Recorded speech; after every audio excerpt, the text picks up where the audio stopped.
Gattas. Pressure is already building on Barack Obama to take strong action against Moscow. Republicans have called for punishment. They also want to send weapons to the Ukrainian central government. Europe has been slower than the US so far to impose sanctions against Moscow.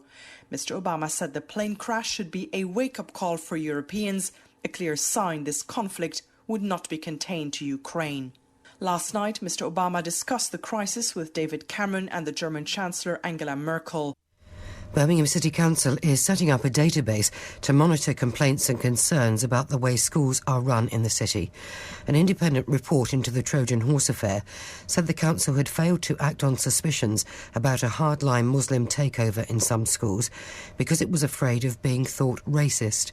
The council leader is Sir Albert Bohr. We will put together a database which is not just about educational achievement. It's going to register complaints that there might come in from schools. It's going to register the turnover in governors in a school, is going to register the turnover in teachers and head teachers. A fire which destroyed a bungalow in Solihull is thought to have been started by a lightning strike. It happened in Tithe Barn Lane and 2 fire crews are still at the scene. More people have been charged since victims were given the right to challenge decisions not to prosecute suspects in England and Wales. At least 146 cases were brought, which the Crown Prosecution Service had chosen first not to pursue. Here's our Home Affairs correspondent, Danny Shaw. The victim's right of review is a key part of a CPS drive to improve the way victims of crime are dealt with in the justice system. During the first 9 months of the scheme, more than 1,100 victims lodged appeals, 13% of which were successful. Among them were 2 homicide cases and 27 involving sexual offences. However, the number of successful appeals was a tiny fraction of the total number of non-charging decisions, raising concerns. One expert said the process wasn't independent enough because the reviews were conducted by CPS lawyers. The weather, thundery showers with torrential downpours, hail and squally winds throughout today. However, there will also be drier and brighter intervals for many areas. Although less hot than Friday, it'll still remain very hot and humid.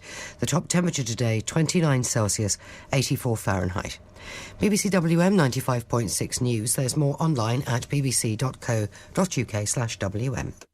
The Voice. The Voice. The voice of Birmingham and the Black Country. You should take in other religions and treat them as you would want to be treated yourself. We are even more intelligent. They treated me with the utmost respect. Iain Lee, Saturdays 9 till 12. BBC WM 95.6. Morning, this is Iain Lee, BBC WM 95.6. There's a weird electricity in the air this morning, isn't there? Partly because I think it's been a weird week of news. It's been really odd, heavy, kind of dark news. And there's literally a weird electricity in the air this morning with all of these storms and what have you that are going on. A busy show this morning, lots to talk about and lots to try and get our heads around. We'll be talking later. I feel odd asking this question, but I'm just going to ask it, OK? And we'll go into detail a little bit later on as to why I'm asking it. Do you have any sympathy for paedophiles? I'm going to put it out there for the moment and give it a little bit of context a bit later on in the show. We're also talking about can men and women be friends? And here's a question I want to ask, but I don't know if it's inappropriate to ask this question at the moment. The question I want to ask is, how would you like to die? It's kind of one of those pub conversations that producer Jo was having with her family, and we've all had it, haven't we? If you had to go, how would you like to go? But part of me worries that it's a little bit insensitive to ask that at the moment with, hey, you know, loads of people dying around the world. So I guess the first question is, before we get to the how do you want to die question, which should be kind of a vaguely light-hearted thing, is it too tasteless to ask that question? I don't think it is, because whenever we ask it, there will be people that have died that week. It just so happens that this week there's been a significant amount. Is it tasteless to ask that question? And if it's not, which I think it's not, can we then answer that question? 03453 009956. Have your say. Across the West Midlands, call 03453 009956. BBC WM 95.6. It's just one of those pub conversations that you have, isn't it? If you could choose how to die, How would you do? There's that scene, isn't there, in the Monty Python film Meaning of Life, where a convicted criminal chooses to die by being chased by hundreds of topless women off the edge of a cliff, right? And it's funny. And it's one of those conversations that we all have. And producer Jo and I were kind of kicking around ideas for the show, and she said, I had this conversation with my family in the week. Do you think we could ask that on the air? And I went, yeah, of course we can. And then we both went, But in terms of, significant news of people expiring, it's been quite a big week. With Gaza and with the aeroplane and all of these things. Does that make it tasteless to ask that question? Now, I don't think it is a tasteless question to ask, because you could come on any week and ask that question, and someone will phone up and say, oh, yeah, my nan died this week. I think it's really bad you've asked that. Or my dog died yesterday, and I think it's terrible. It's insensitive that you've asked that. So I don't think it is an insensitive question to ask. But there are two questions around it. First one is it a little bit tasteless to ask, how would you like to die? Second question is, how would you like to die?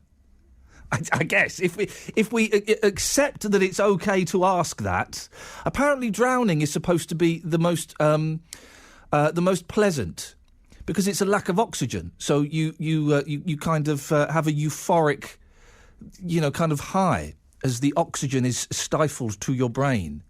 Of course, the best way to go would be in your sleep at the age of 99, wouldn't it? That's the way. You go to bed one night, you go to bed on a Thursday night after EastEnders, early night when you're old, and you don't wake up on the Friday, so you don't know how that cliffhanger ends. That would be the best way to go, wouldn't it? So, first off, is it a tasteless question? Secondly, if it's not a tasteless question, how would you like to go? 03453 009956.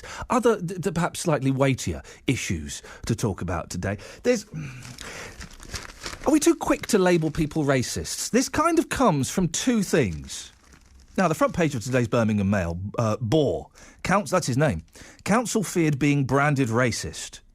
Education officials refuse to investigate Trojan horse-style claims at Birmingham schools for fear of being branded racist.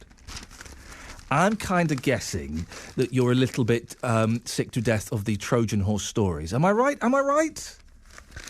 It's kind of been going on and on and on and on and on. Maybe there are some of you thinking, no, hang on a second, no. Could never be sick and tired of hearing this. This is one of the biggest stories to hit this region. It needs to be investigated. Of course it does. And we will be talking about it kind of loosely. But council feared being branded racist. The basic premise of this is the council didn't want to investigate these schools because they were worried that people would go, you're racist. Oh, no, they're Muslims, so you're a racist, you see. And the reason, the thing that happened to me this week that kind of ties in with this, was I was speaking to a gentleman, a chap called Steve, and he said, I'm really proud of being English, but you can't say that anymore because people think you're being racist. And I said, don't be so ridiculous, Steve. Who's going to think that you are racist because you're proud of being English? You can't say you're proud of being English because you are perceived as being a racist. Now, I don't think that's true. I think you can say you're proud of being English. I'm not especially proud of being English. Why should I be proud of where my parents decided to conceive and then give birth to me? It's lucky, but I'm proud of it. But saying you're proud of it being English, that in itself is not a racist statement. But there are some people that would have branded Steve as a racist. You know, when you drive through certain areas and hanging out of bedroom windows are really dirty St George's Cross flags. In my head, part of me thinks, probably a racist. That's the first thought that pops up, probably a racist. And then I can kind of bat it away and I make a judgment on the state of the flag, on where the flag is, on the cars that are surrounding that building. I make all of these judgments. Are we too quick to brand people racist? 03453 009956. You do get people say, you can't have a discussion about immigration without being branded a racist. Well, that's not true. There have been plenty of healthy discussions about being immigration over the past few years. Some of the discussions have been racist, and some of them have been quite sensible and quite practical. But what's the difference? How do you differentiate between the two? 03453 009956. Well, as I said, the story at the front page of the Birmingham Mail is council feared being branded racist, and Birmingham City Council says it will make changes after a damning report into the Trojan Horse affair. If the council failed to act on suspicions about a hardline Muslim takeover in some schools because it was afraid of being branded racist. Well, City Councillor leader Sir Albert Bohr said they had failed. It's certainly given, I think, us some problems. That's why I've apologised today, because I think this whole Trojan Horse affair has damaged the standing of Birmingham. It's damaged the standing of individual communities, and it's particularly, I think, damaged the Muslim community here in Birmingham. And that's why I very unequivocally apologise to the people of Birmingham for the way in which I think the reputation of Birmingham has been undermined. 03453 009956. Osama Hassan is from the counter-extremism think tank, the Quilliam Foundation. Good morning, Osama. So the council was afraid of being seen as racist. Is that a good enough excuse, do you think? Oh, where are you? We seem to... Osama, are you there? Are you there? Are you there? We'll come and find you. TBU5. Yes, I've got that open, I think. Oh, hang on a second. My fat fingers... Bear with us, Doctor. My fat fingers have messed up the computer system here.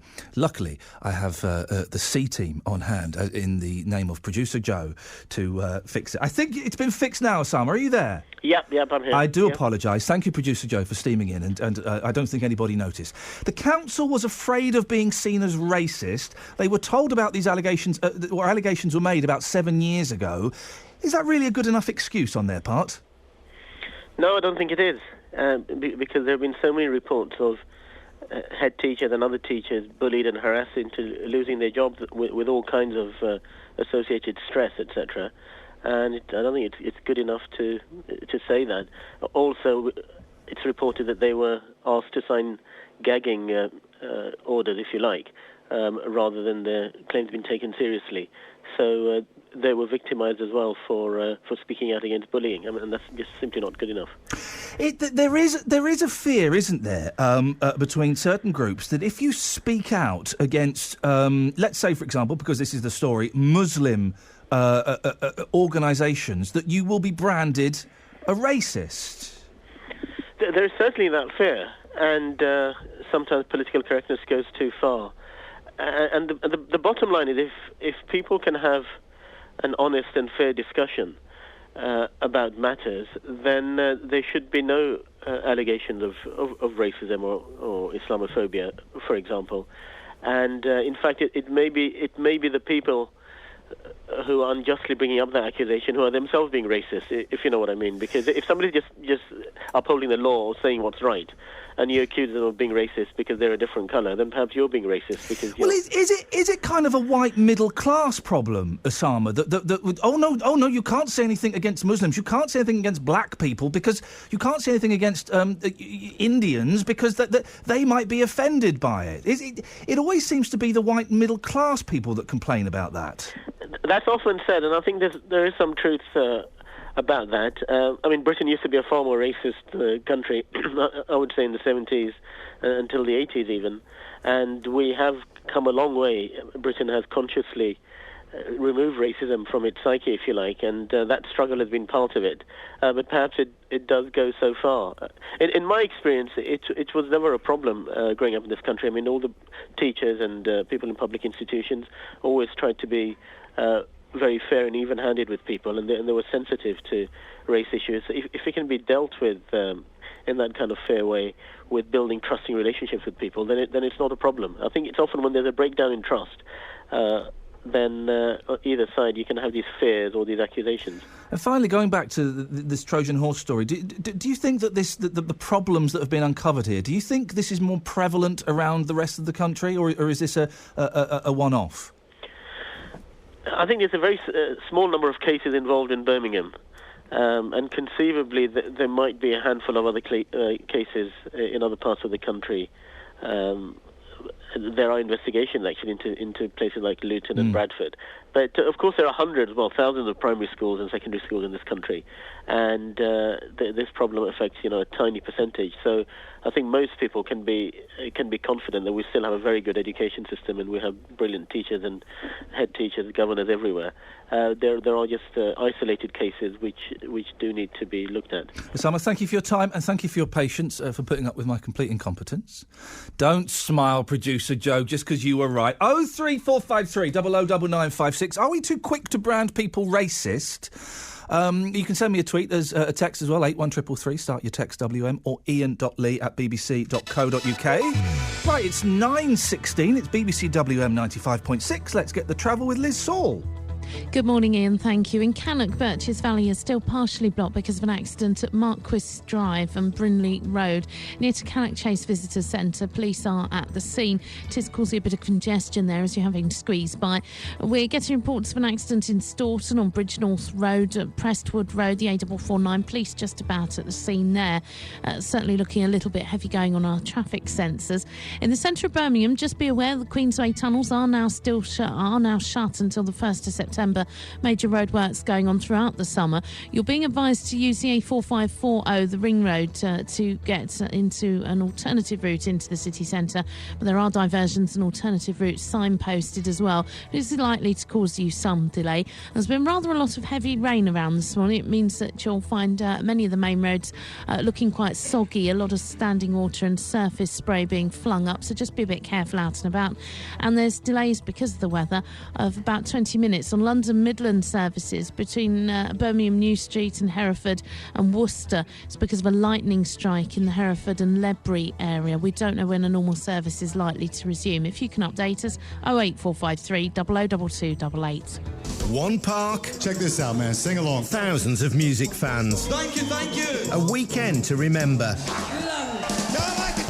Hear highlights of the Mostly Jazz and Funk Festival at Moseley Park. Yeah. Including performances from the Fun-Loving Criminals. Thank you good people. The Family Stone. And a special interview with Craig Charles. The Mostly Jazz and Funk Festival this Sunday from 1. This is for all you freaks out there. Are you ready? On BBC WM 95.6. More.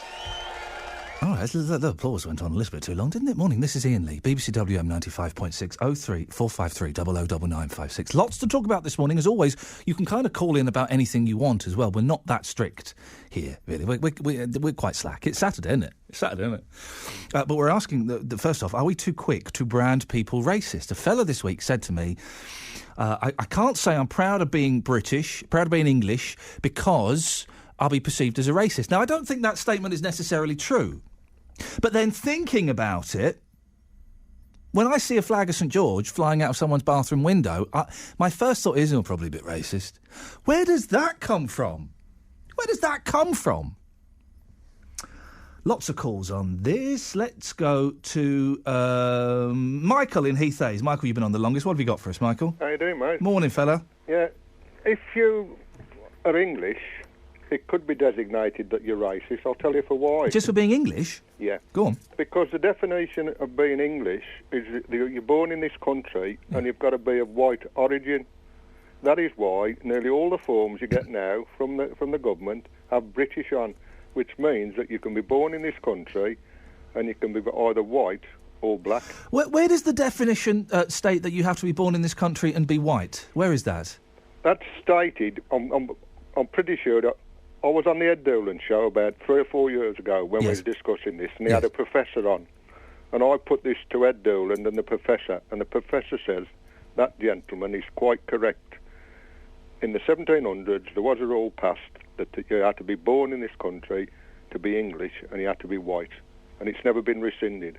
And that is why all your forms now, what you have, you're British, not English. So I dare say you could be designated as racist by putting down English. I don't want to say that professor was talking out of his backside, but I suggest that professor was talking out of his backside. If that's the case, it's the same. And that's the case, then I can go to the city of York and shoot a Scotsman with a bow and arrow. If it's one of those old ridiculous laws. Yeah, it's never been rescinded apparently. But you know that you can be black and be English, don't you? Well, if it's not true, why has the government decided to take the word English out of all forms that you fill in and put British there? Because we're all one nation. Well, that's fair enough. You can be British, but what I'm saying is, if you're calling yourself English, then it could be perceived that you're racist. But you do know, don't you, Michael, that you can have black British people? Yeah. Okay. I mean, I served in the forces with quite a few black people. And they were black and they were English? Well, yeah, they're great. But they are great, aren't they? But the other thing is... they are great. The other thing is... Yes. You're going on, and we're talking about black and white, aren't we? Yeah. What about the caste system that they've got? And they don't even like each other. Who don't? The Indians, for instance, and the Chinese. And I mean, I worked at Leyland years ago. It's gone now. And we used to have Pakistani people one side and Jamaicans the other. Yes. And they couldn't go on the lunch break together because they hated each other. Yes. You know, they've got like a caste thing which we haven't got in this country. Well, I don't think that any potential rivalry between Jamaicans and Pakistanis is a caste system. I think that may just be a racist system that exists. But racism exists within all colours. As black people can be racist towards Pakistanis, who can be racist towards English people, who can be towards white people. Excuse me, there's a faux pas. Who can be racist towards Korean people. It doesn't matter what colour someone is. That they can be just as racist as anybody else. But they have got like this caste system because I went into the Chinese shop locally. Oh, yeah. And I said to the gentleman, I said, the other Chinese down there, we have nothing to do with them. And I said, why not? He said, they come from so-and-so part, we don't talk to them. Michael, thank you very much indeed. And boy, didn't I just put my foot in it by saying English. And of course I went white. Oh dear, you see. 1-0 to you, dear listener. 03453 009956. There is a caste system. But Pakistanis and Indians... They famously hate each other. Partly because of religious reasons, and primarily, I would suggest, you'll know more than me and can correct me, but primarily because of the partition that took place in, what year was partition, Producer Joe, 1947? We're thinking 1947, where we said, I'm trying to think of the name of the fella, he was played by James Fox in a film, Mountbatten, said, 47, thank you, who said, right, OK, yes, we're going to split India into a Muslim state and a non-Muslim state. The Muslims are going to get a tiny little bit in the northwest, and it's quite mountainous and quite deserty and quite rubbish. You've got 3 months to sort it out. Go. So that's partly why there's so much dispute between Indians and Pakistanis. 03453 009956. Are we too quick to brand people racist? Now, are we scared, I guess, is another question, of speaking out against foreigners or different religions or people who are different colours? Because we are scared of being branded racist. The front page of the Birmingham Mail. Council feared being branded racist. And you do get kind of pussyfooting around talking about Muslims, talking about Jamaicans, talking about Africa. You know, you kind of get pussyfooting around. I'm sort of doing it now in case I put my foot in it and embarrass myself. 03453 009956 is the telephone number if you want to give us a call. Let's go to Robert in Dudley. Morning, Robert. Good morning. Robert, what have you got for us? You're right about folks who hang flags outside windows. Hanging what outside windows? Yeah, I would say the flag. Like flags. I thought you said something completely different. Then, okay, yes. And I think there are the benefit dole dodgers, but you feel only going in the white area. I'm English. Yeah. But it fetches the person down. It's. I mean, so you can walk through. I walk through places and you see them all hanging out, and you think it fetches the area down, but sometimes it fetches the person down. You can see them walking around the town. Like. When England were playing football with these great big, but it didn't, I mean, say if you live in a decent area, you see, it brings the area down. Right, OK, let's be honest, Robert. If you're walking through a really nice part of Dudley, they've got really expensive houses, it's all well-to-do, middle-class people, the odds are you won't see either a Union flag or the flag of St George hanging from someone's bathroom window. You certainly won't. If you walk through a council estate with high-rise buildings or council properties, then you are more likely to see those flags. That's right. Why? That's right. Why? Well, is it a class thing? Why are they doing that? Well, it's where I said, it's it annihilates me. I think, oh, blimey. In one way, I think, what has the nation come to, and think, oh, it's this and the other. But, in my estimation, it just aggravates me because I think there's a time and a place for everything, and they say, oh, hang the flag out, it's this and the other, but it does bring the place down. Why does it aggravate you, Robert? Just because it makes it look a bit common? Yes, it does. Yeah, if you go to the United States of America, which is a fabulous country, isn't it fabulous? I love it there. They've got the stars and stripes. Their flag. They've got it in their front gardens. They'll haul it up every morning. They've got it in every single classroom. Well, I know that. I mean, sir, I'm lucky. I've done 37 out of the 39 states. Have you? Hang on a minute. Aren't there 52 states? Yes, but that's what I said. But that's what I've done up to now. What you've done? But you just said you've done 37 out of 39. No, I've done 37 up to now. For what I've done, my age, I'm coming up to 68 from where I said before. Oh, right. I've done 37, which I think I've been very, very lucky. Which ones have... OK, Robert, here we go. This is the quiz. Which ones have you done in alphabetical order? Oh, blimey. I've done them over a period of years. I've done New York, California. Well, that's not alphabetical order, but... I've done a stack, but what I'm saying is this. It's like when you come back to this country and you see the flags there, and as you say, I don't know, it just upsets, in a way it aggravates me, but it upsets me. And I think there's no need for it, all right? You can celebrate, but you haven't got to keep on hanging flags out. Robert, are you proud to be English? Yes, I am. Why? Very, very. Tell me why. Why? Well, basically, I'm not saying we've done a lot for the country, because when you hear things about the way things are going on at the moment, but give me a reason why you are proud to be English. Because my mum and dad were English. Right. So that's not a reason to be proud necessarily, is it? That's just luck that they were English. Exactly. So what about England makes you proud? Well, I'm not saying in one way there's nothing really to be proud of. You say, right, it's this and the other, but the way this country is at the moment, the things that are going on, and you say, right, well, I'm British, and then sometimes you look back and think, oh, I wish there was another, come from another country. Robert, thank you very much. 03453 009956. Interesting there. Robert saying he's proud to be English. Why? My mum and dad were born here. OK, that doesn't count. So why are you proud to be English? Actually, I don't know. And sometimes I wish I was from another country. How can I phrase this? OK. I don't get pride in being English. I don't get it. I think I'm lucky to be English, really, really lucky, because there are so many worse places to live. There are quite a few better places to live. Oh, why don't you go and live over there? Well, do you know what? I might. I might one day. I nearly went and lived in Japan. I nearly went to live in Japan. Imagine that. Oh, my life would be so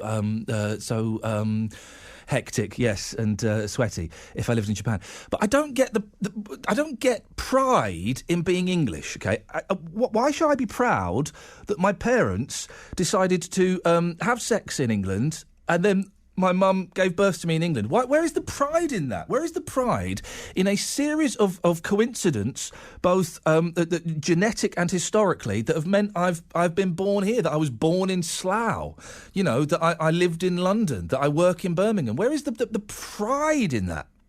I'm lucky. I'm not proud to be English. Can you explain that to me? I knew this would happen. I knew we'd start from this base of Trojan horse. And just like the Greeks within the city of Troy, while the Trojans are fast asleep, Odysseus has opened up the little hatch, and we have climbed out of this Trojan horse, and we've all gone off in different directions. I was reading the story of the Trojan horse to my boys last night. That's why I know all the facts. We've all gone off in different directions. So let's just have a little recap, OK? Are we too quick to brand people a racist?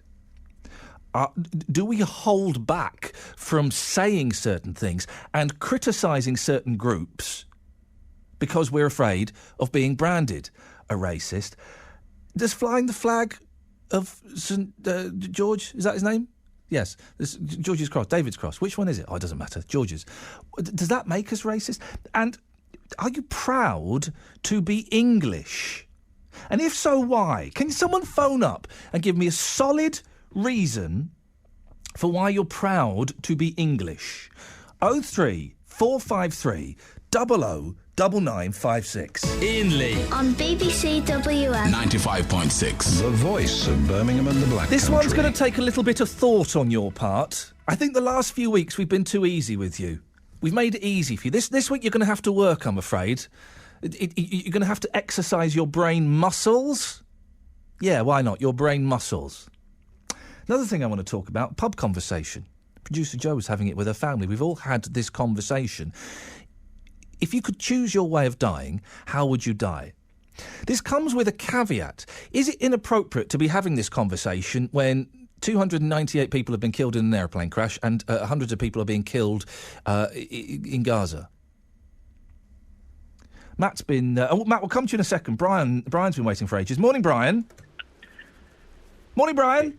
How are you on this Saturday morning? Do you know what? I'm very sweaty, Brian. Yes, it is a bit muggy, isn't it? It's very, very close today. Yeah, very close. And I'm sat in a cool, air-conditioned studio, and I'm soaking wet. And dare I say it, I'm a little bit stinky. I'm a bit stinky. Well, I can't smell you. Well, that's something. That's a bonus for you. Brian, listen, this conversation, how would you like to die? Is it inappropriate, or am I being oversensitive? No, you're not. I think everybody's got a right to know how they'd like to die. I'd like to die nice and warm in my bed, knowing that I've helped everybody I could in my own way.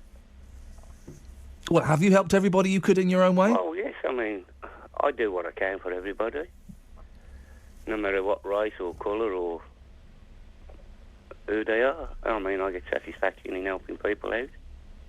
So you just want to die, right? Yeah, okay. Supposing the option of die, because I think we'd all like to die of old age in our bed. We go to bed on the Thursday night. We don't wake up on the Friday. We've kind of slipped off in our sleep. Supposing that option was not on the menu, okay? It's not possible. How else would you like to go? Oh. It's a tough one, isn't it? It is. It's a very tough one. Because part of me. There's a great film, The Royal Tenenbaums, which I haven't seen for years, and I need to see it 'cause it's one of my favourites. And the dad dies in that. And the dad, for most of his life, he's been a bit of a charlatan, a bit of a coward. He's not been a good dad. Then right at the end, he makes amends. Okay, the Royal Tenenbaums, great film, right? And on his gravestone, he says he died saving his family from a sinking ship. Now, how cool! Part of me would like to go in an heroic situation like that. Oh, like you say, it's an hard one, isn't it? Yeah. You know, I mean, I don't think we've got a choice on how we do it. No, very few of us do. But it's nice to go out of this world, probably into another world, knowing that you've done all you can for the people around you and people who you know. Brian, can I ask you a question? Of course that's been triggered by something you almost said. You were struggling for a word, okay, and I filled in the gap in my head, right? It doesn't matter what race, colour or creed you are. No. Right. No, it doesn't. I don't know what creed means. Well, neither do I. No, I know. I just treat people as human beings. It's one of those things. I know what race means. I think. I know what colour means, definitely. I've got no idea what creed means. Well, I've got to agree to you that I don't. I mean, I just look at somebody as a human being. Brian, thank you very much indeed. It's one of those words. It's going to be.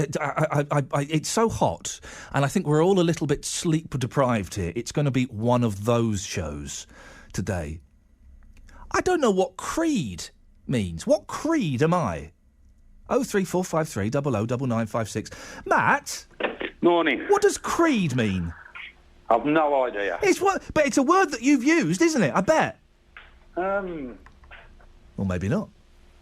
I don't remember the last time I used it. I have said the phrase race, colour or creed several times in my life, and I have got literally no idea what that last word means. Isn't that funny? OK, 03453 009956. What on earth does the word creed mean, and what creed do I come from, please?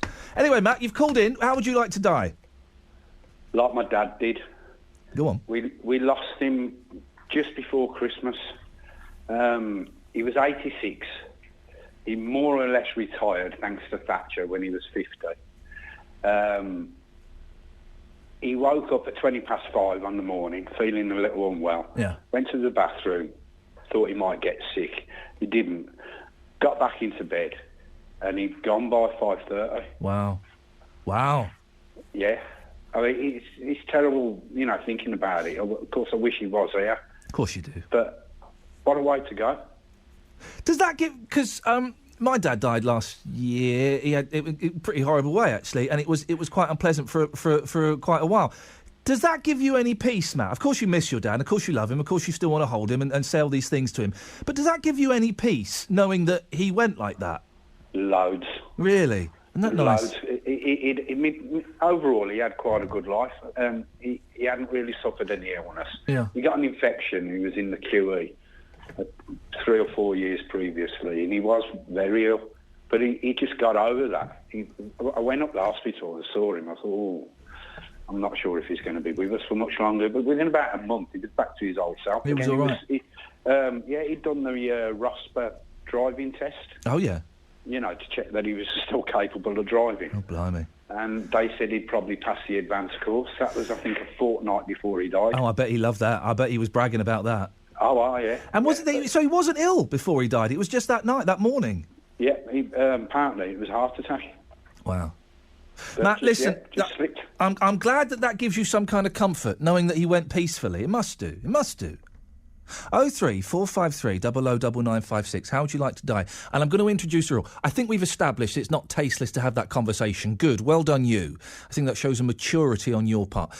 I'm going to introduce a rule, OK? You can't die peacefully in your bed, in your sleep, OK? You can't do that. That's verboten, OK? It's gone. You can't die like Al Pacino at the end of Godfather 3, when he sat on his chair in the Italian sun and then he just slumps forward. It's got to be something different. Drowning? Saving someone? How's it going to be? 03453 009956. And what on earth does the word creed mean? Not like in Apollo Creed in the Rocky movies. You say, doesn't we? Race, religion and creed. OK, I know what race is. I think I know what race is. It's still open to debate. Are the Welsh a race? I don't know. I know what colour means. I know that. So you're saying that Welsh are a race, are you, producer Joe? I don't think they are. I don't think... Oh, see, maybe we don't know what race means either. I don't think the Welsh are a nationality. They're not a race. Oh, man, this is getting confusing. It turns out it's one of those mornings when you realise you don't know anything. Right, race, colour, creed. I know definitely what colour means. That's colour. I know that. So you're black, you're white... or you're light brown, or you're various hues of different colours, OK? Got that. Race, I'm not totally sure. I'm not... To be a different race, do you need to be a different colour? Is that how it works? And I haven't got the foggiest what creed means. 03453 009956 is the telephone number. OK. It's going to be one of those shows, I think, this morning. Christine's in Great Bar. Morning, Christine. Good morning. Do you know what creed means? No, I've just asked my husband and he said religion because he was just going out the door, but you'd already said religion. For creed? Yeah, I don't know. I think the race is nationality, I would have thought. See, I thought it was nationality, but then the Welsh aren't a race. Mm.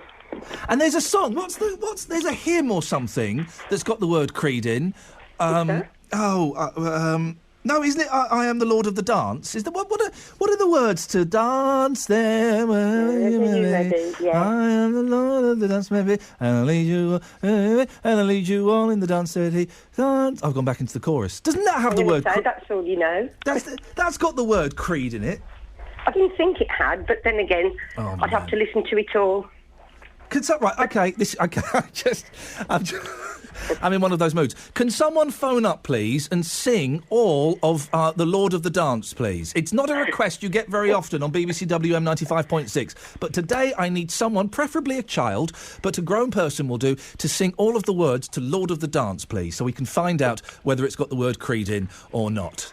03453 009956. Anyway, Christine, we've gone off on a tangent. Let's rein it in. What would you like to say?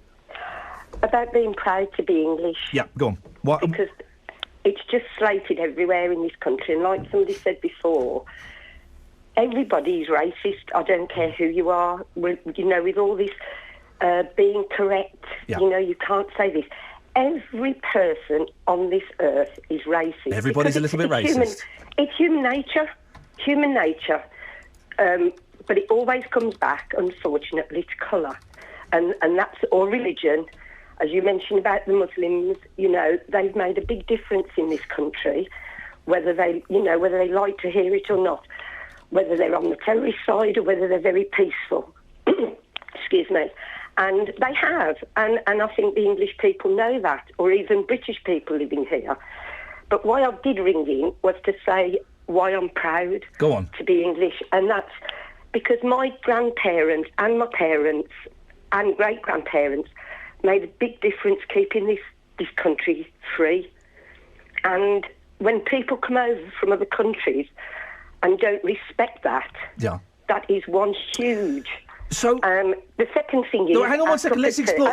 Christine, listen, we'll get to your second point. I just want to explore that first one for a second, if you don't mind. And I'm a little bit croaky this morning as well. I don't know what's going on. And I know Gurkhas, and I know Sikhs, Yep. and I know a lot of other countries fought for us. Yep. But there is, you know... So you say you're proud of what your parents, your grandparents and your great-grandparents did to make this country what it is. OK. So, but what I'm hearing there, Christine, is that you are proud of your family. I don't hear why you're proud of being English. Why I'm proud of being English, the cup of tea, being cricket, maypole dancing... What? Beer. You can't be proud of being English because of beer. Of course you can. That's what our country was born. Look in history. Beer? Look at Hogarth. Yes. Beer? It's a tradition. When you're saying being proud, it's a tradition. I'm a beer drinker as well. But it's a tradition. It's the traditions of England that make you proud to be English. You're proud, right? You said tea, so you're proud of something that comes from India and China. And you said beer, so you're proud of all those horrible people that go and get boozed up in Great Bar and in Birmingham. No, you have a magic way of twisting things, you do. You really do. I'm talking about the lovely Sunday afternoons, watching cricket, only the English... And you're going to twist it again, I know you are. But yeah, go on, you know I am. Go on. Only the English enjoy that. What about the Sri Lankans? What about the Australians? What about the South Africans? Exactly. My husband's just walked out the door and said, I'm not listening to you, Chris. Says he's just going to go on and he's going to annoy you. Go on, what's the second... This is my job, Christine. What's your second point? My second point? Oh, no, I think I just rang up about that. Actually. Because you were about to go on to a second one and I interrupted you. Oh, well, once you do that at my age, I can't remember. You know, this is what I've started doing now, Christina. This is absolutely true. I'm a little bit younger than you, a few years. But if I know I've got to talk to someone about something quite important, I make notes before I go in. That's what I've just done. I wrote it down because I wouldn't have remembered. Oh, blimey. Oh, blimey, Christine. Well, listen, I've not annoyed you too much, have I? No, I love a good banter. That's another thing the English like. Yeah. Bit of bants. Which you're an expert at. Christine, thank you very much indeed. She's right on that. She's right. Can you really be proud? Good effort, Christine. I'm going to give you 6 out of 10. Can you really be proud of tea? Well, that comes from India and China and Sri Lanka. So that's off the list. Cricket. We're not the only nation that drink tea. Have you ever... I'm arguing with producer Joe. Have you ever been abroad... They sell tea abroad. 03453 009956 is the telephone number. Can you really be proud of cricket? Of cricket? A sport that we're terrible at? And it's also, let's be honest, really, really boring. Any game that involves a lunch break or continues over several days, that ain't a sport. That's not a sport. And beer. Proud of beer? Can you be proud of being English because of something that causes disease, that causes death, that causes violence, that tastes flipping horrible? No, don't think you can. This is fun this morning. 03453 009956. Loads to talk about. What on earth does creed mean? Are the Welsh a race? And why are you proud of being English? There's a few things to get you started. Oh, and if you could choose, how would you die? 03453 009956. This is BBC WM 95.6. It's 9:45 exactly. Let's get the travel with Liz. Hello, Ian. There's better news in Cannock on Birches Valley. That accident cleared near Cannock Chase Visitors Centre. Police are gone from the scene now. You should have a clear run around there. The A458 in Staunton is also clear of the accident. The vehicle moved to the side of the road, the junction with Presswood Road. But police warning that around there the conditions are still awful because of the rain near to the Stew Pony junction. In fact, an awful lot of surface spray and water, standing water, localised flooding as well because of the torrential downpours that have already happened this morning. And certainly there's more forecast, so be a bit careful out and about. It's heavy going around St Chad's as you head into Birmingham, of course, around Corporation Street and Lancaster Circus. It's because of the closure of the Queensway tunnels, which are now shut throughout the summer until the 1st of September as major roadworks are going on. You are being advised to use the ring road, the A4540, to go on an alternative route into the city centre, where there are signposted diversions to follow as well. 20-minute delays on train services in and out of Birmingham New Street, particularly towards Hereford and Worcester, is because of a lightning strike in the Hereford and Ledbury area. If you can update us, call BBC WM 95.6 Travel 08453 002288. Middleton, Mile O, Moseley, Oldbury, Pattingham. Have your say across the West Midlands. BBC WM 95.6. Yes, I'm just thinking, it wasn't Lord of the Dance, was it, that had the word Creed in it? It's another hymn. Becky's just reminded me on Twitter what it was. And it was the hymn that when we used to sing it at school. I don't think it's a hymn. I think it's one of those kind of like hippie hymns, you know, that's sort of written in the 60s. And when we used to sing it at school, we used to just laugh hysterically because it had the word naked in. I was cold, I was naked, were you there, were you there? And that's got the word Creed in, but I can't quite work out where it fits in the tune. And it was interesting, wasn't it? Was it Christine we just spoke to? She says we're all a little bit racist. There's a song, isn't there, everyone's a little bit racist, from a musical. I think she might have a point. I think she could be spot on there, that we're all a little bit racist. We like to think we're not, but we're all a little bit. We see people who are different colours. We hear people who have different accents, and we judge them in a slightly negative way. Is that fair? Is that a fair statement? I think she's right. We might then correct our thinking through education and through knowledge and experience. But isn't that our initial thought? We've all been abroad, right, on a foreign holiday, and someone, a native of that country, whatever country it may be, has done something that doesn't fit in with our way of thinking or our traditions. They're following their traditions, and we all thought, oh, flipping heck, what an idiot. And that's stupid. Look at that, and it's stupid. Is that a little bit of racism? Just a tiny little bit. 03453 009956. Chris is in Codswell. Morning, Chris. Good morning. Chris, what you got for us? That's all right. No, everyone's a bit croaky today. I don't know what's going on. Oh, I have a chest infection. Anyway. Well, I know. Okay, we know what's going on with you. Let's hope I don't have that. Don't ask me to sing because it's raining enough. Okay, well, thank you very much for warning us. No, sorry, I haven't been listening to you for long, but what? When I put the television on, well, I'm listening to you on the television. Okay, good, that's fine. You're talking about flags. Yes. Now, I had a King George flag up for the World Cup for England. I put it in my garden, I improvised a flagpole, and I had the flag flying. How did you improvise a flagpole?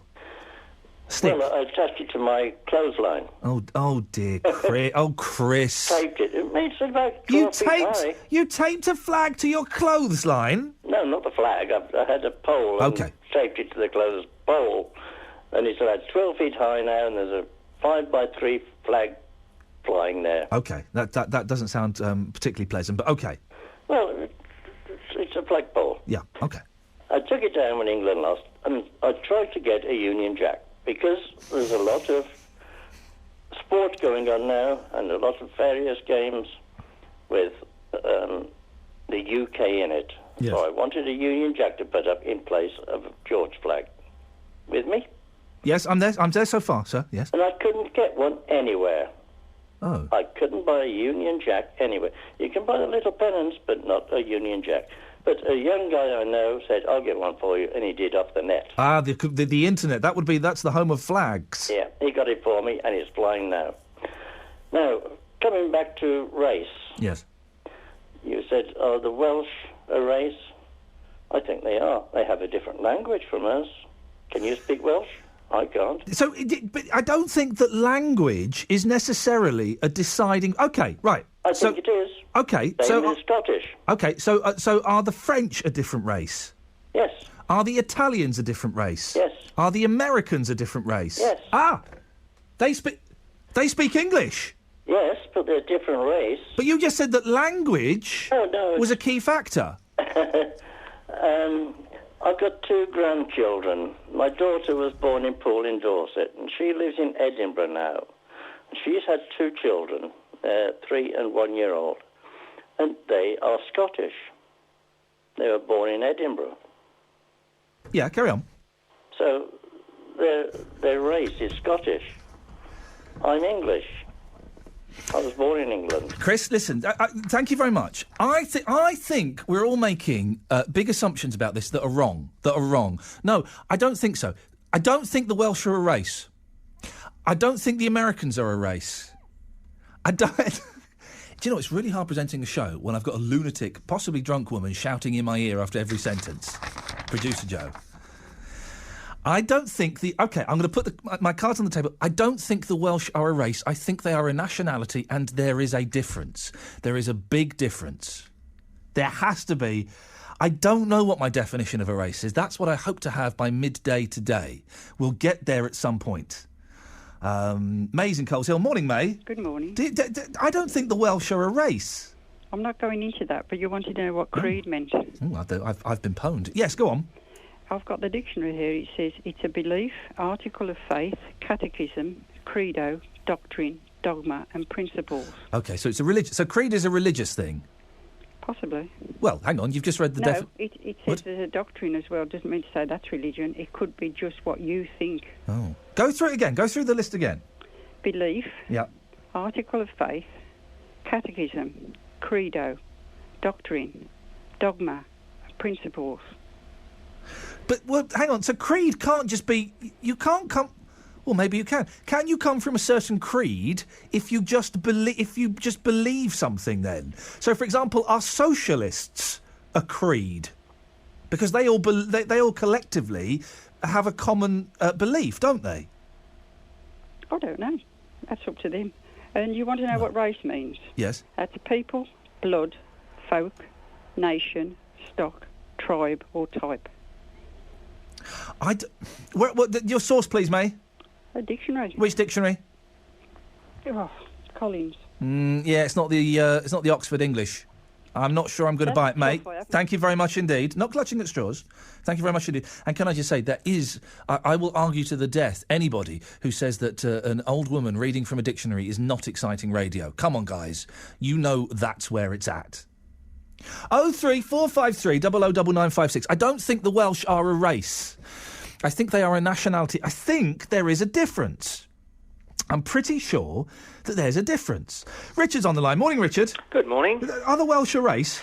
I think race is genetics. I think if you're born within a certain ethnic group, I think that makes you part of their race. Okay. So what ethnic group do the Welsh fall into then? The Welsh ethnic group. Well, but an ethnic group, I would have thought was more of a colouring than that a national ethnicity is different from nationality. Definitely. Yeah, but I think there are probably millions of different races. I think it's all subsets of the generic ones. I mean, I think there are probably millions of subset races of what we call white people. See, I would say there are a few different races, and then there are significant numbers of subsets within those races. Yeah.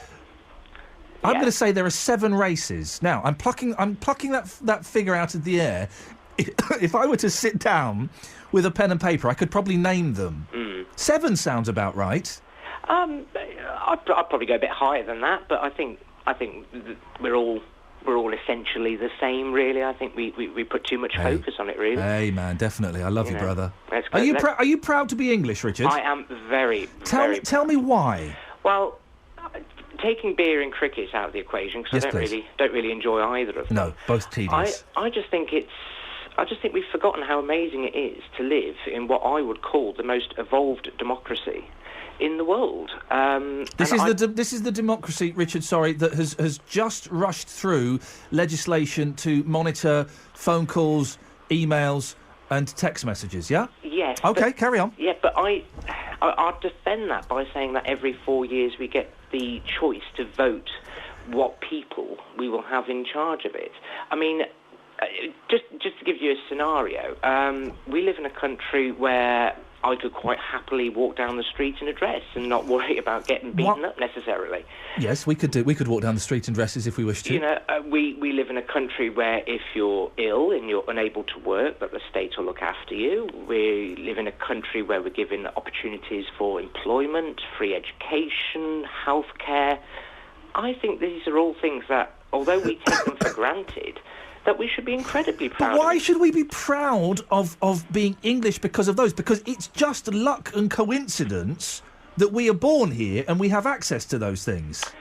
Well, I think we all play a part in evolving those services. I think we should be proud that as a country we take these services, we nourish them, we help evolve them, we help move them forward. And I think we have every right to be proud that we're a part of it. I don't think it's so much luck that we're born here and, aren't we lucky we just live in a country where all these things are on tap. I think we're all part of it. I'm proud to live next door to a doctor. I think I'm incredibly lucky to live in a country where somebody can go to school, get the same opportunities as everybody else. Yeah, but you're lucky to have that. I don't understand why that would instill a sense of pride in someone. Because I'm proud that this country has the infrastructure to make that happen. And when I look at other countries around the world, some countries that don't have as much money, don't have as much freedoms, don't have as much talk and debate, it just makes me proud. It makes me proud to think that we live in a country which I think sets the standard for modern living. Richard, thank you very much. I'm only moving on because I want to squeeze in Susan before 10 o'clock. Thank you. Richard telling me why he is proud of being English. Susan is in Drayton Bassett. Morning, Susan. Good morning, Iain. What would you like to say, Susan? Well, first of all, the gentleman that was just speaking, that was a lovely rosy glow of the country, how it was probably many, many years ago. Oh. It's been eradicated. Well, people still get free education. People still get free health treatment. They do. The two things that I think... He still lives next door to a doctor? No, I don't live next door. No, he does. He does. Richard does, yes. Yeah, that's okay then. That's good for him.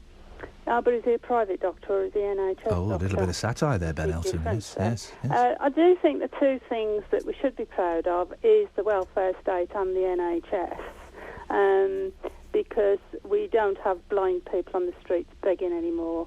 We don't have sick and disabled people on the streets having to beg anymore. Well, we do. No, we do. We have a significant number of mentally ill people begging on the streets. Well, yes, I suppose. Yes, you're right on that. We do, don't we? That is when they've fallen through the system. The system is still there for them. Whether they choose to use it or not, then that is their choice. But whatever the system is still there for them. There will be some people listening, Susan, who are ashamed of the state benefit system in thinking that it's too free and easy. I actually think that that's just propaganda, Ian. I mean, I could get very, very political on this subject, but I won't. I'll just say that for the last 4 years, this country has been bombarded with propaganda and brainwashing. I made the observation the other day that we have a significant lack of comedy programmes on the television, but we are forever being bombarded with what people like to label as scroungers. Susan, I've got to end it there because we're running out of time. You can hear the music. Thank you very much indeed. She's proud of the benefit system. I would suspect there are one or two of you that are actually ashamed at how free and easy you perceive that to be. The A38 St Chad's and Queensway tunnels in Birmingham are now closed for 6 weeks. For suggested routes, click bbc.co.uk/WM. The voice of Birmingham and the Black Country. BBC WM 95.6. It's 10 o'clock. Let's get the latest news now. Here's Nicole Pullman. A Birmingham man has been charged with committing serious sexual assaults, including rape, while working as a carer for a private company. 45-year-old Duwada Kamara from Charles Road in Handsworth is accused of carrying out 7 attacks between 2008 and last year. He'll appear before Dudley magistrates next week. The Ukraine government says it's now reached agreement with pro-Russian rebels to set up a security zone around the wreckage site of the Malaysian airliner. Nearly 300 people died when the plane was shot down over Ukraine. From Washington, Kim Gattis. Pressure is already building on Barack Obama to take strong action against Moscow. Republicans have called for punishment. They also want to send weapons to the Ukrainian central government. Europe has been slower than the US so far to impose sanctions against Moscow. Mr. Obama said the plane crash should be a wake-up call for Europeans, a clear sign this conflict would not be contained to Ukraine.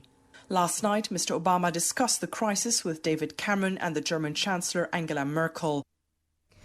Birmingham City Council is setting up a database to monitor complaints and concerns about the way schools are run in the city.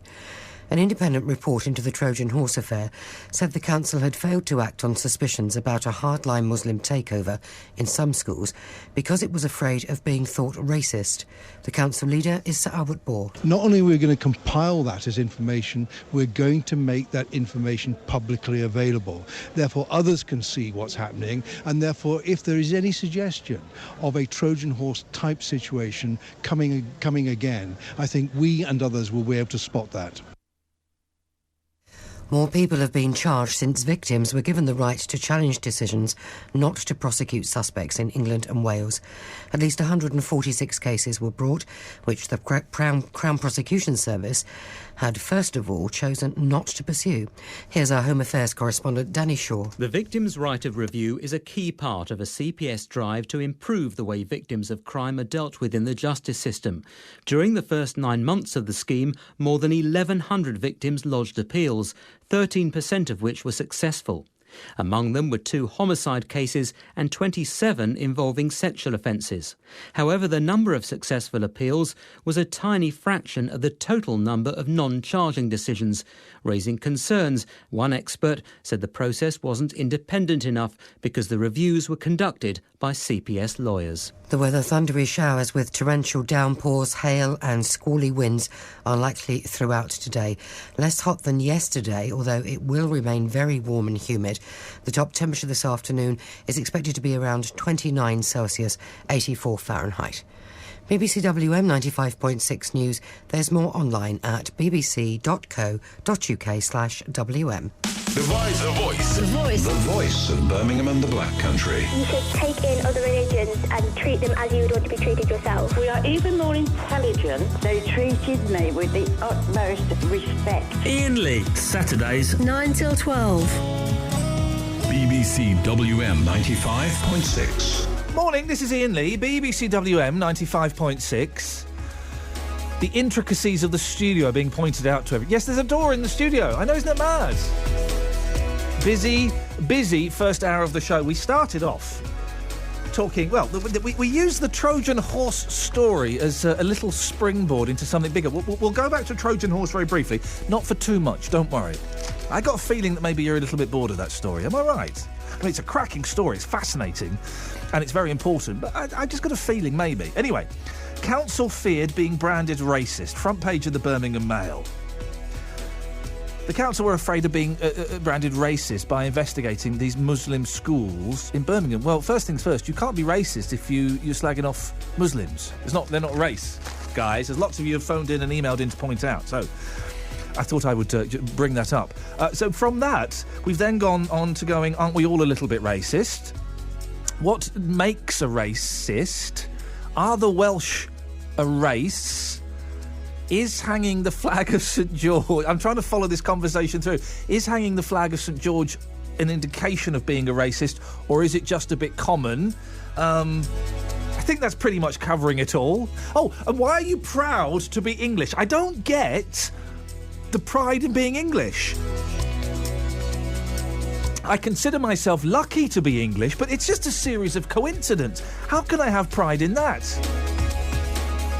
It's one of those shows where we just kind of throw a huge tin of paint at the wall and then we go and look at the spots and try and read them. That's what we're doing. If you could choose how you die, how would you like to do it? And you can't say asleep in bed at an old age. And coming up in a bit, here's a question. Have you got any sympathy for paedophiles? Just let that one sink in for a little bit. Lots of ways to get in touch. You can email ian.lee@bbc.co.uk. You can text 81333, start your text WM, or you can give me a call 03453 009956. Have your say. Across the West Midlands, call 03453 009956. BBC WM 95.6. 4 texts I'm going to read here at random before we go to Sarah and a few more calls. Jay from Dudley says, a creed is a set of beliefs, principles or opinions that people are strongly influenced by and live their lives by. Paul says, Iain, creed means a written body of religious teaching that's accepted by that group. Well, I think, Paul, it's more than religion, we've decided. Race, colour and creed is where this came from. Turns out I don't know what creed means. I'm getting an idea. I'm still not totally sure what race means. I would say there are 7 races. I'm kind of making that number up. If I sat down with a pen and paper, I could probably work that out. And within those races, there are then significant numbers of subsections. I don't think the Welsh are a race. That's the question. Are the Welsh a race? Russell says, proud to be English. Did any of us have a choice where we were born? Because if we did, this would be the last place on earth I would choose. Really? The last place on earth? Over Iran? Over Syria? Over Ukraine? Really? That caller was not proud, he was ashamed, and that just about sums up the mentality of this land of ignorant half-wits who will bow and wave to the toffee-nosed, rancid Windsors. The dregs of the planet live in Birmingham, says Russell. And Julia says, if these schools had been white English, Birmingham Council would really have gone after them. Labour always puts Muslims first. Albert Bohr should now resign. Labour always put Muslims first. I'm going to leave that statement like that and invite you to call in 03453 009956 is the telephone number. If you want to give me a call on that, you're more than welcome to. Terry, stay there. I'll come to you in a second. Now joined by Shabana Mahmood, who is the MP for Ladywood. Good morning, Shabana.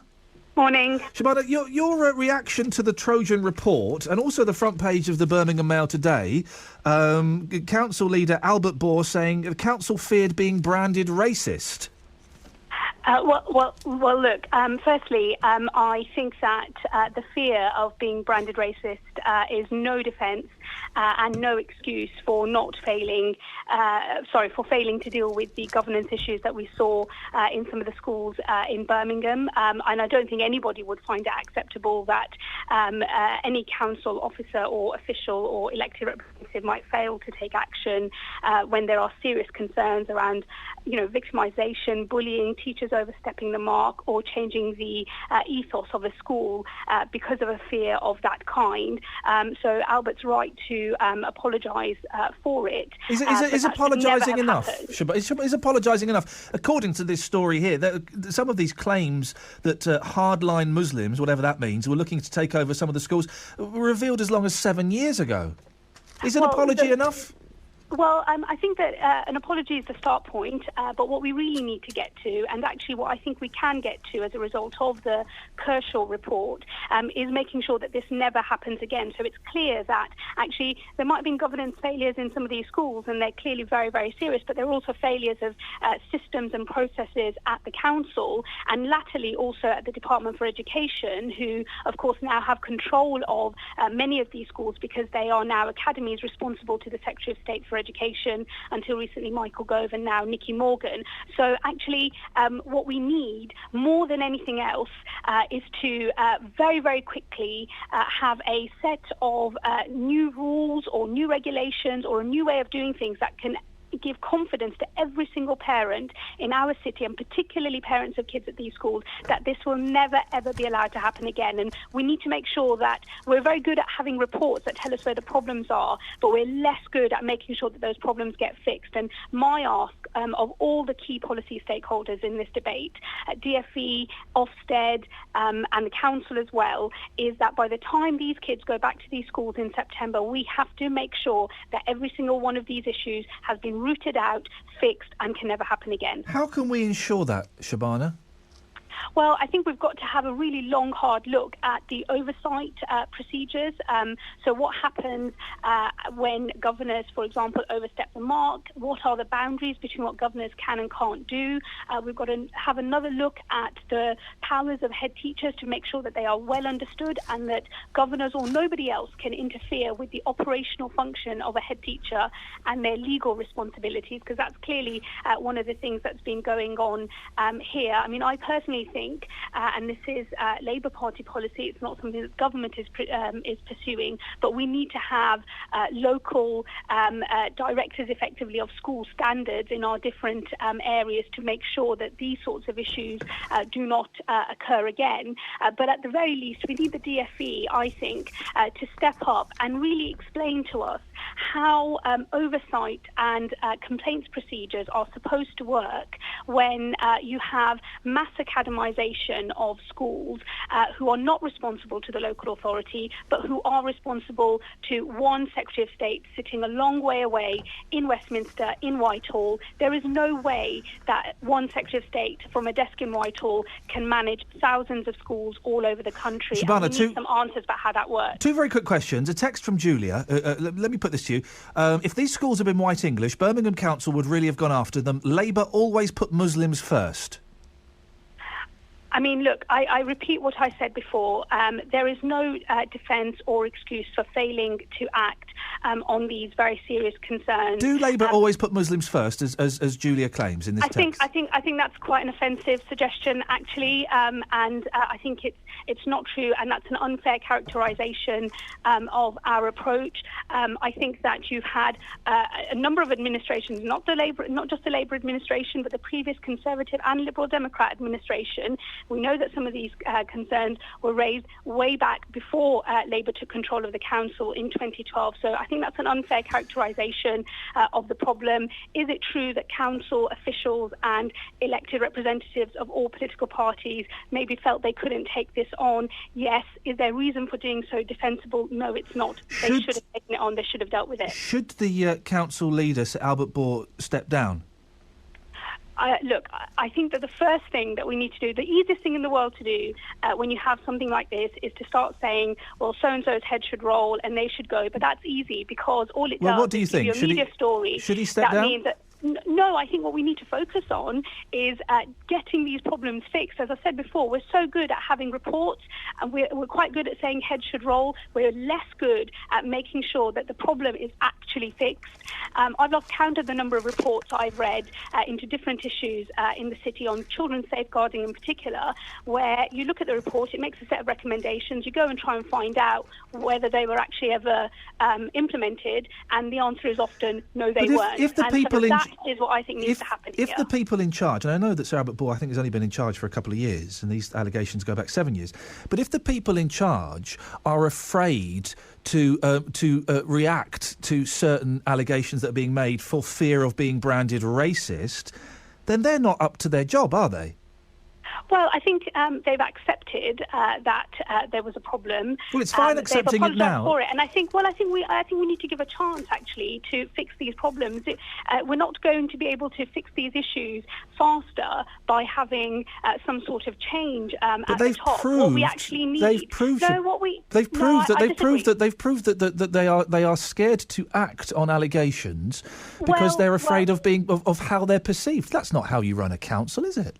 Yeah, but they're also the people that actually commissioned the best review into all of these allegations. If you look at the behaviour of Birmingham City Council, once the story broke, they went to get an expert in the field. They gave him very open-ended terms of reference. They were prepared to take a big hit.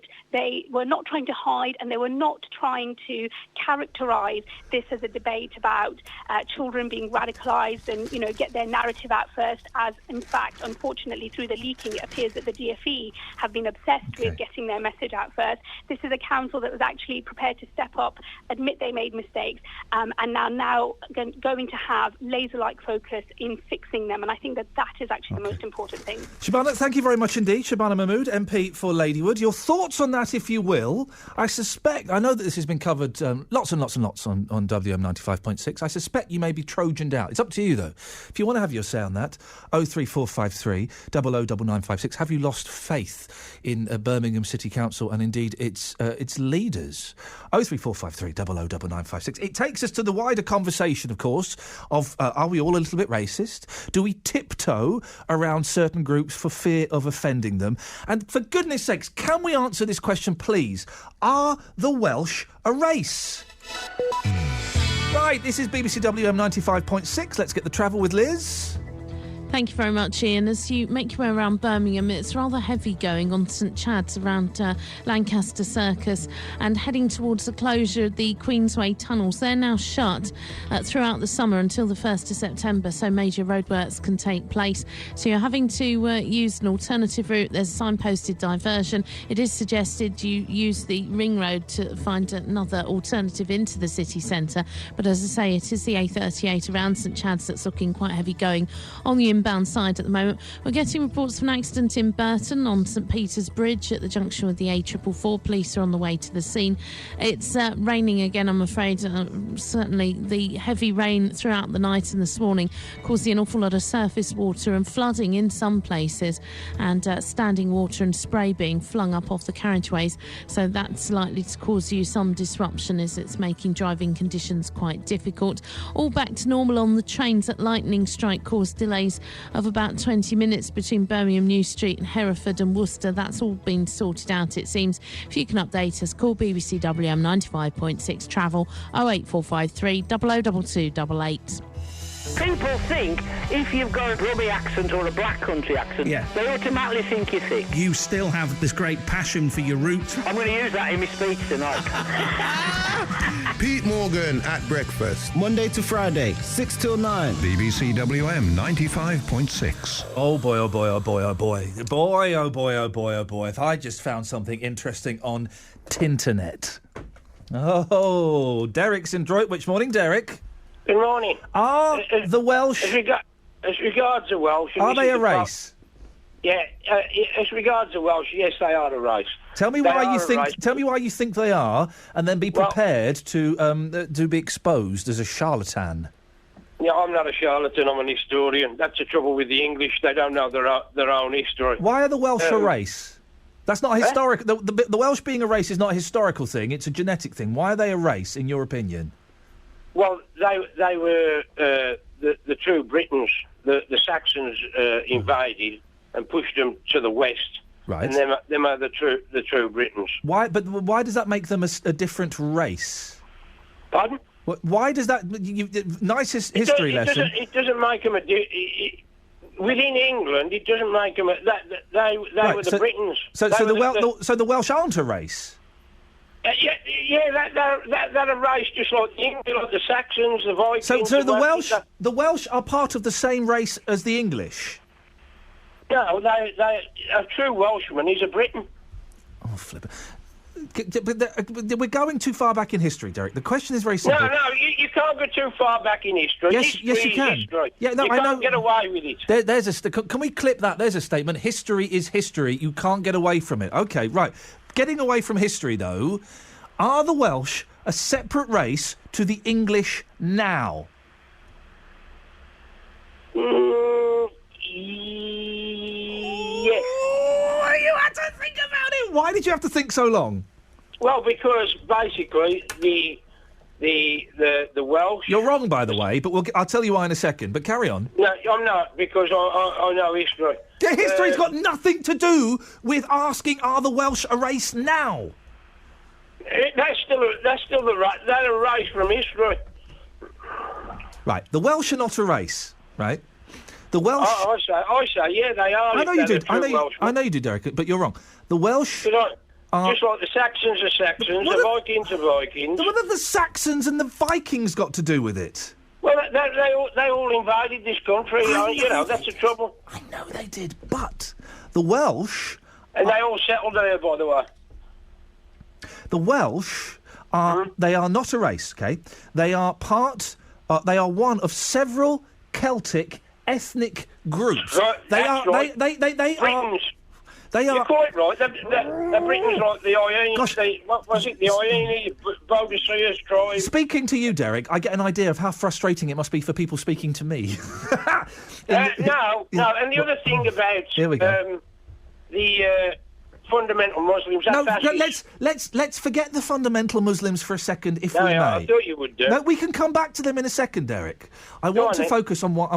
I'm really keen to prove that you are wrong. Go on, then. I'm going to. The Welsh... You've just told me that they're tribes. No, I didn't say the word tribes. OK, they're a build-up of other Celtic... No. Listen, You're getting exciting, and of course it's exciting. No, speaking to me, I used to work with Ricky Gervais, so it must be very exciting for you. But just calm down. Take a moment to focus and listen. Okay. The Welsh are not a race. Oh, tell me what. I'm doing that now. If you will shut up. They are one of several Celtic ethnic groups in Britain and Europe. Okay, so they are an ethnic group. They are a nationality. What did I say that was funny? They are just because I've just said they are tribes, and you said no, they're not. No, I didn't say that, Derek. You're not listening. I said... a build-up of all right, then, if putting it your way, ethnic groups... I didn't say they weren't tribes. I said I didn't use the word tribe. They are an ethnicity. They are a nationality. They are not a race. That is different. Being Caucasian... OK, let me put the cards on the table. Yeah. Being Caucasian is a race, right? Being Asian is a race. No. Being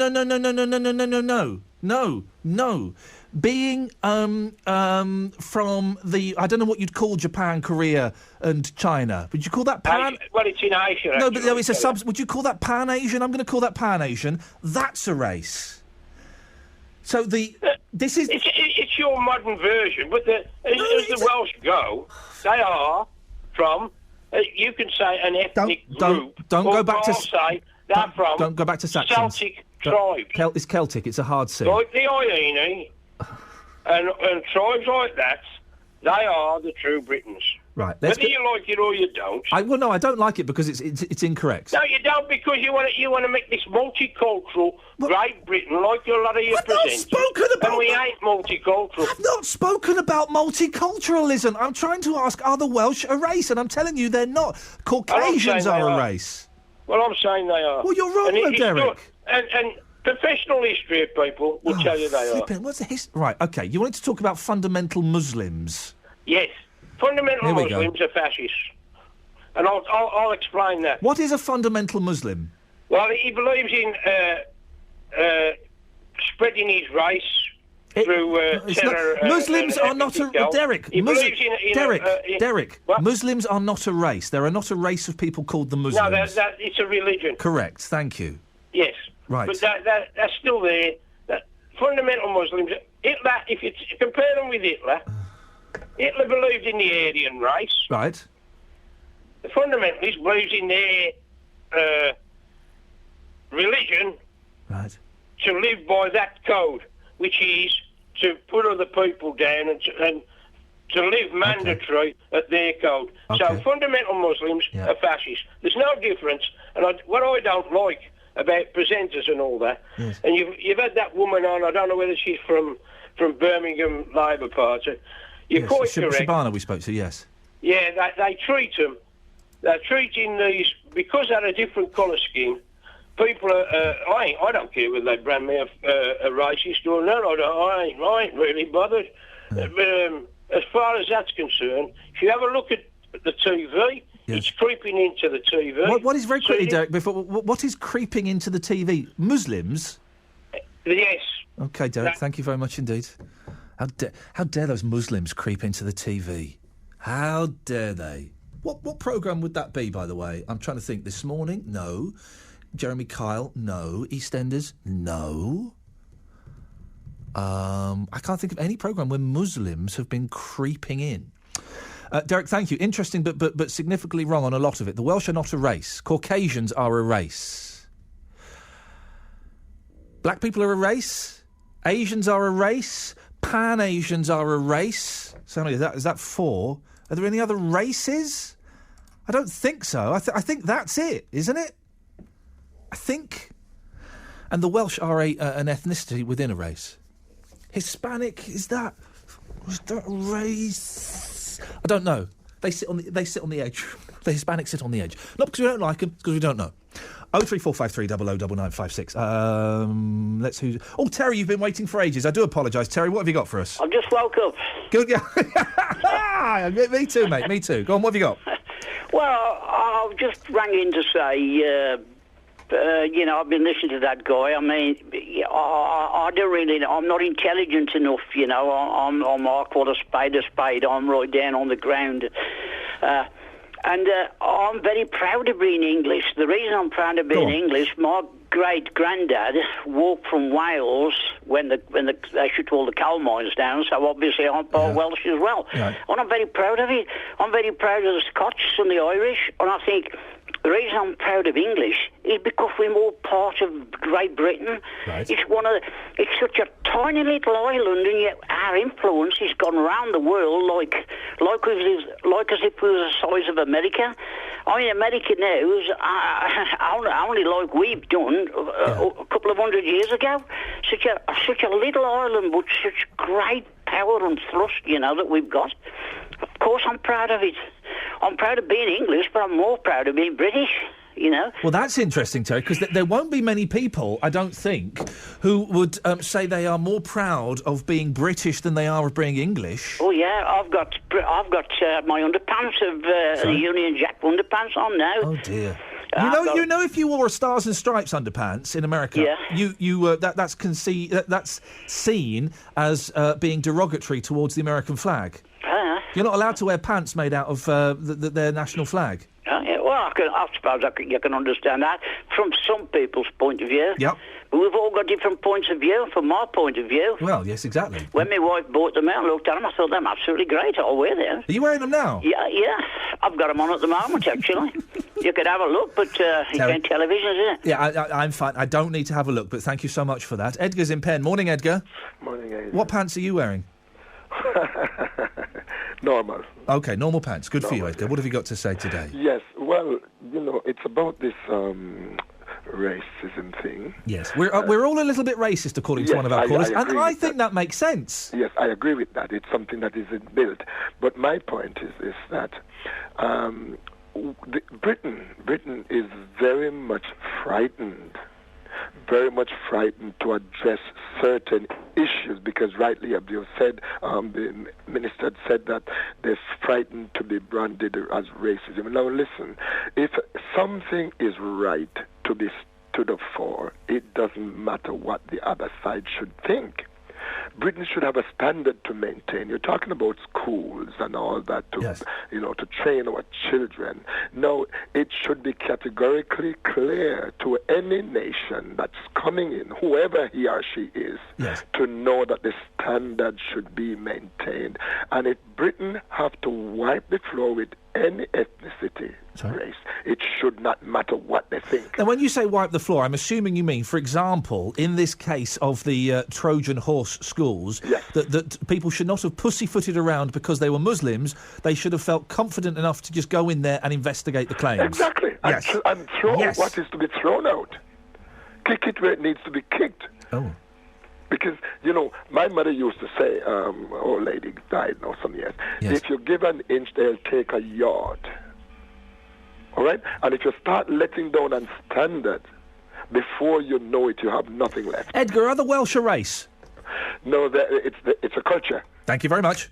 Penn, Pensnet, Rugeley, Redditch, Rowley Regis. Have your say across the West Midlands. BBC WM. Now. 95.6. Oh, I do apologise, excuse me. Here's a question, and think about this before you'll have a knee-jerk reaction, okay? Allow yourself your knee-jerk, have a quick knee-jerk, and then, once your knee's gone back down, think about it.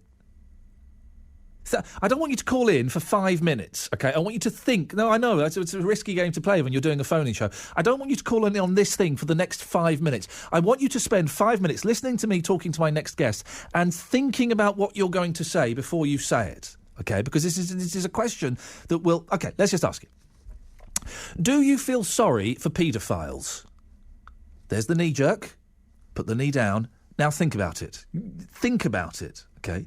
Earlier this week, it was revealed that more than 40 suspected paedophiles have been arrested in the West Midlands. Follows a 6-month nationwide operation targeting people who view images of child abuse online. I think there were 660 arrested nationwide. Teachers, doctors, scout leaders are among those who've been questioned. Well, Professor Don Grubin, Professor of Forensic Psychiatry, runs a medication treatment programme for paedophiles. He joins me now. Morning, Professor. Good morning. Professor, why do people... I'm hoping you can answer this question. Why do some people become paedophiles? Well, the true answer is that we don't know, but we do know it's not something that people choose. You don't wake up one morning and decide you're going to be a paedophile or indeed any type of sexual arousal. It's a complicated mixture of genes, of environment, of experiences, but nobody chooses to become a paedophile. Are there a high number of people who are paedophiles who are abused as children themselves? There is, but certainly it's not the case for everyone. Various estimates are around, but it's probably in the range of about 10 to 30 or 40%, but that doesn't mean that turned them into a paedophile. We just know they have that history. Why would, and we'll come on to the other reasons why people get involved in this in a second, but why would people who have been through the trauma of abuse themselves, why would they then go on to inflict that abuse on someone else? Well, again, it's a complicated question, but before answering that, I think it's important to distinguish two things. There are people that are sexually aroused to children that never act on that. Right. And then there are people that do. Both are pedophiles, but it's only the group that act on it that harm children. Mm. And I think you need to keep those two those two separate. Are you suggesting, Professor, that paedophiles are attracted to children in the same way that heterosexual men are attracted to women, heterosexual women are attracted to men, and gay men are attracted to... Is it an innate sexual preference? Well, we don't know whether it's innate or whether early experiences contribute to that, but certainly the arousal is similar. Somebody who has a strong arousal to children, it's the same sort of arousal that a heterosexual man attracted to women or a homosexual man attracted to adult men would feel and have. So if that's the if that's your attraction, if that's what arouses you, then there isn't a cure for it, is it? There isn't a cure for being gay. There isn't a cure for being straight. Absolutely. There's not a cure for it at all. So the issue comes down to management. And that's why I said that there's some individuals who will never act on it, and they have to control and manage their sexual arousal. Sometimes they find other ways to satisfy it. And in some cases, the individual does act on it and causes great harm. How can it be controlled? There was a story in the papers this week, and it sounds like it's something at a brass eye. Child sex robots could be used to treat people. That sounds like nonsense to me. Well, I haven't seen the article. I have heard about it. But this comes back again to how someone can satisfy their sexual drive without harming people.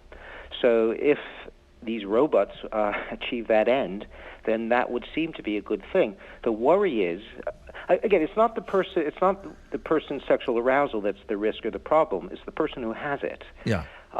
So individuals who understand the harm that it causes, who don't want to harm children, find other ways to manage that arousal. The other thing is that it's not necessarily an all or none thing. I mean, some individuals will have arousal to children, but they'll also be aroused to adults. Okay.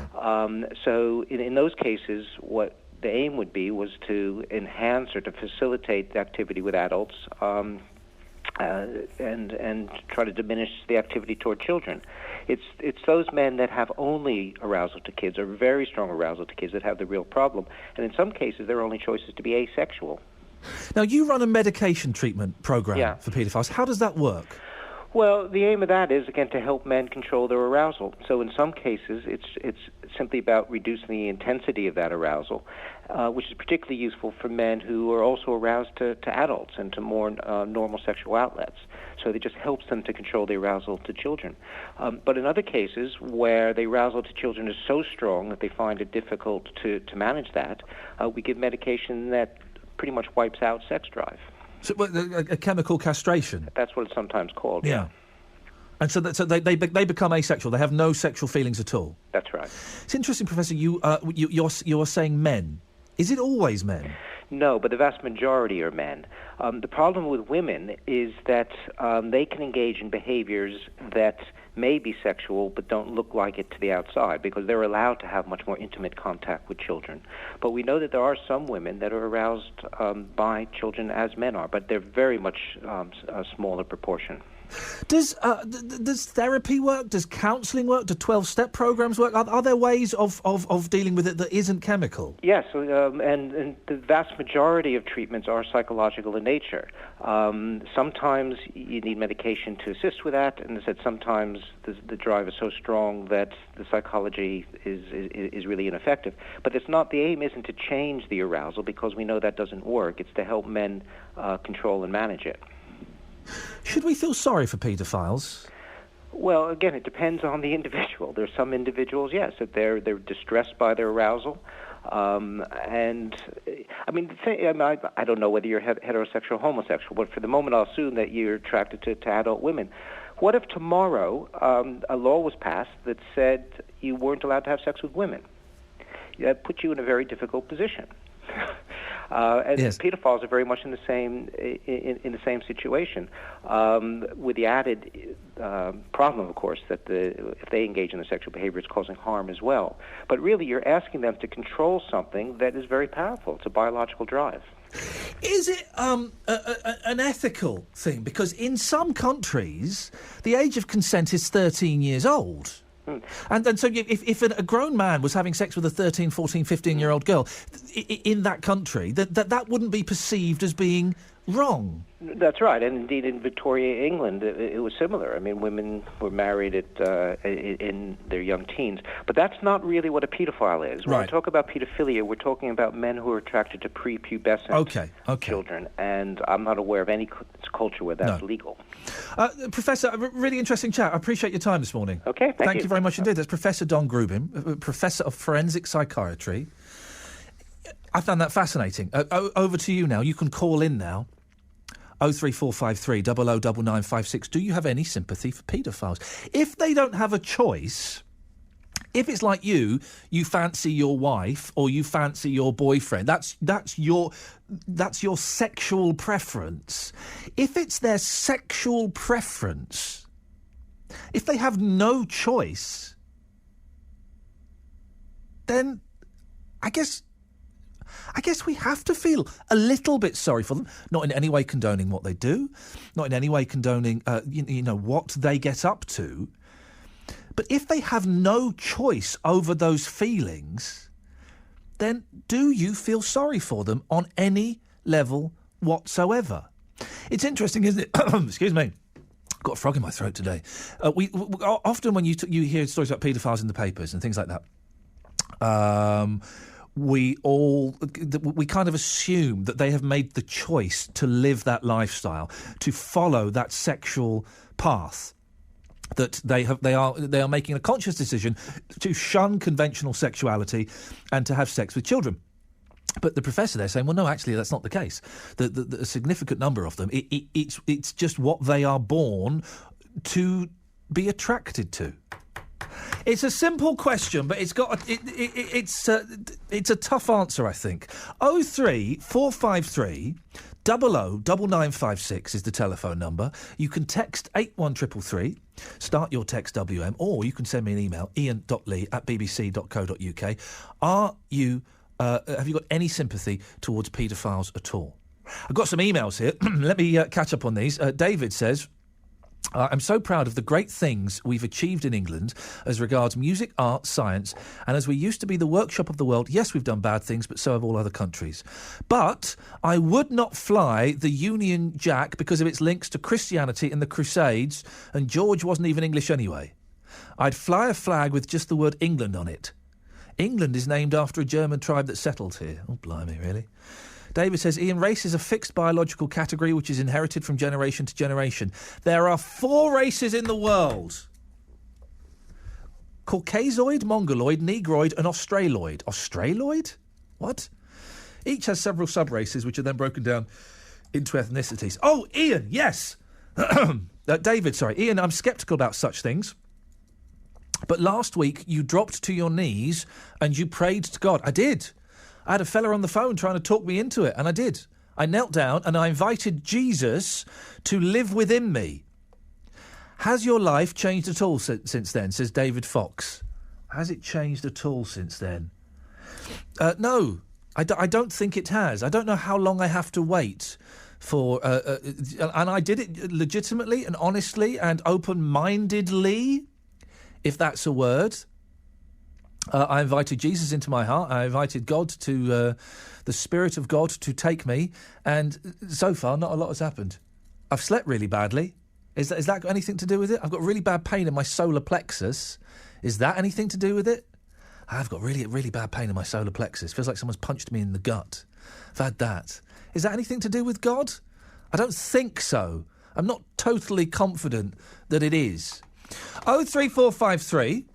009956 is the telephone number if you want to give us a call. You can tell me, do you have any sympathy for paedophiles? You can also call in about racism. I think we've established categorically, despite whatever Derek was suggesting, that the Welsh are not a race. I think we've worked that out now. But aren't we all a little bit racist? We can all tiptoe around it and pretend we're not, and pretend we're very well-to-do and we embrace everybody and everybody's welcome. But the knee-jerk reaction again. We all make judgments on people when we see them. We make judgments on what people look like and what they sound like. So if you see a Sikh person, if you see a brown person, if you see an Asian person, you make a snap judgment. And if someone has a different accent, you make a snap judgment as well. It's like a reflex. It's a reflex. You might then correct yourself. You can override it, but we make a snap judgment. So, aren't we all a little bit racist? 03453 009956. Hunted. What did I say at the start of the show? Oh, fucking surprise, If you'd have thought about it, you'd have realised. Genuinely, this is really close, isn't it? Sounds defeated, Mr. Wilford. No. Ask his name. Are you hunted? I am. No. What? I think you'll find that the timer ran out. No, it didn't. Yes, it did. Hunted. With Richard Wilford. This Sunday morning from 9. BBC WM. 95.6. Nick's in Norfolk. Good morning, Nick. Good morning, Iain. What you got for us? I'm English. Yes. So I'm not. I was born in England, but I'm not necessarily proud to be English. I think it's irrelevant being proud in one country. I'm more satisfied, if anything, to be a part of the human race and be part of the earth. Because without the earth, after all, there wouldn't be any countries. Hey, man, let's go and kiss a tree, Nick. Come on. Well, pass that cigarette over here. I want to drag on it, man. Don't bogart my joint. What are countries but really just artificially created borders that have been drawn up over years by pharaohs and kings and queens and everything else? And the only reason, I disagree with that lady entirely, where she says that we've all got a little bit of racism imbued into us. I don't necessarily think that's the case. If there is, it's because race culture is a constant theme of practically every debate that takes place in British politics. Nick, you are a little bit racist. When you see somebody, no, I'm not here. When you see somebody, you make an instant judgment on what they look like. We all do. Not as a human being, as a human being perhaps, but not as on the grounds of where they come from or what country they come from. As a human being, perhaps, yeah, instinctively, we all do. But that's not necessarily racism. That is just normal psychology. That's just normal human natural instinct. Yeah, it's natural instinct to look at people who look and sound differently with suspicion. That's natural instinct. Yeah, but is that racism? Are you talking about race? It's not. It's nothing to do with race whatsoever. But we make an assumption, and I'm enjoying this, by the way, Nick, because you're making me think, which is always good. It doesn't happen very often. But we make an assumption on what they look like, and a significant part of that is their race, isn't it? That's only because races are constantly peddled by the media. I'm not blaming your programme. I'm not having to go at you for running it. Generally, every 5 minutes you turn on the radio or the news, there's something about race. Yeah. Something about every theme or debate has at its root something about them and us. And it's not just over countries, it's even with counties. We've got it here. I'm in Norfolk at the moment. They're having a dispute over Norfolk and Cambridge, who's part of Norfolk and who's Cambridge, over business tax rates and things like that. It's everywhere. And hopefully it doesn't develop or materialise, county nationalism and all that. Oh, no, don't. But Nick, doesn't that show, and I've got to go to travel in a second, but doesn't that show how integral it is to the human psyche? I do get bored of phone-ins where it's constantly Muslims. We tend to avoid that on this show unless there's a big local story. But doesn't it show how important it is to our psyche that we do spend so much time talking about different people? For the wrong reasons. It's not important. No, I don't think it's important. At the end of the day, when it comes down to it, we are only divided by economics and everything else. It's not important. No, I think it's just a sad reflection of the divisive world that we live in through economics and where the distribution of wealth is planned so indifferently that we take it out on other people. Nick, thank you very much indeed. 03453 009956. What do you think? Is Nick being... Do you agree with what Nick's saying then? That it's kind of a media-made controversy and actually we're only really divided by economics and other factors? Is that true, or is that kind of a nice, lovey-dovey sort of outlook on the world? Surely we're divided by the way we look, the way we dress and the way we sound, aren't we? BBC WM 95.6, Liz Saul with the travel. Thank you very much, Ian. As you head in and out of Birmingham, particularly around St Chad's, and the A38 is rather congested. Obviously not helped by the fact that the Queensway tunnels are now shut in both directions for major roadworks, which continue throughout the summer, so it's closed for the next 6 weeks. That's the reason why it's rather heavy going around the Great Charles Street turn and, as I say, around Lancaster and St Chad's circuses. So you head to Burton. Reportedly, this accident on St Peter's Bridge, it's certainly looking very congested in the centre of Burton this morning. So be careful around there. Police just about at the scene, we understand. Busy on the A34 around Spark Hill. It's not looking too bad on the motorways currently. However, there's been quite a few heavy rain showers this morning, so the road's looking quite wet and soggy in places. A lot of surface water and standing water around and spray being flung up off the carriageway, causing driving conditions to be quite difficult at times. As you make your way onto public transport, it's all back to normal now. Seems to be OK between Birmingham New Street and Worcester and Hereford. If you can update us, call BBC WM 95.6 Travel 08453 002288. The voice of Birmingham in the Black Country. BBC WM 95.6. Ah, dear. Can we just have a breather for a second? I'm completely out of breath. I just feel... Just give me... just give me 10 minutes, just to, not 10 minutes, give me 10 seconds. Just give me a second, Barry, just to kind of refocus and recenter myself. Is that all right? Yeah. Thank you. Do you know what I mean? I feel we've all got a bit hyped up, a bit worked up, and I just need to calm down a little bit. Have a little slurp of tea. Hang on a second.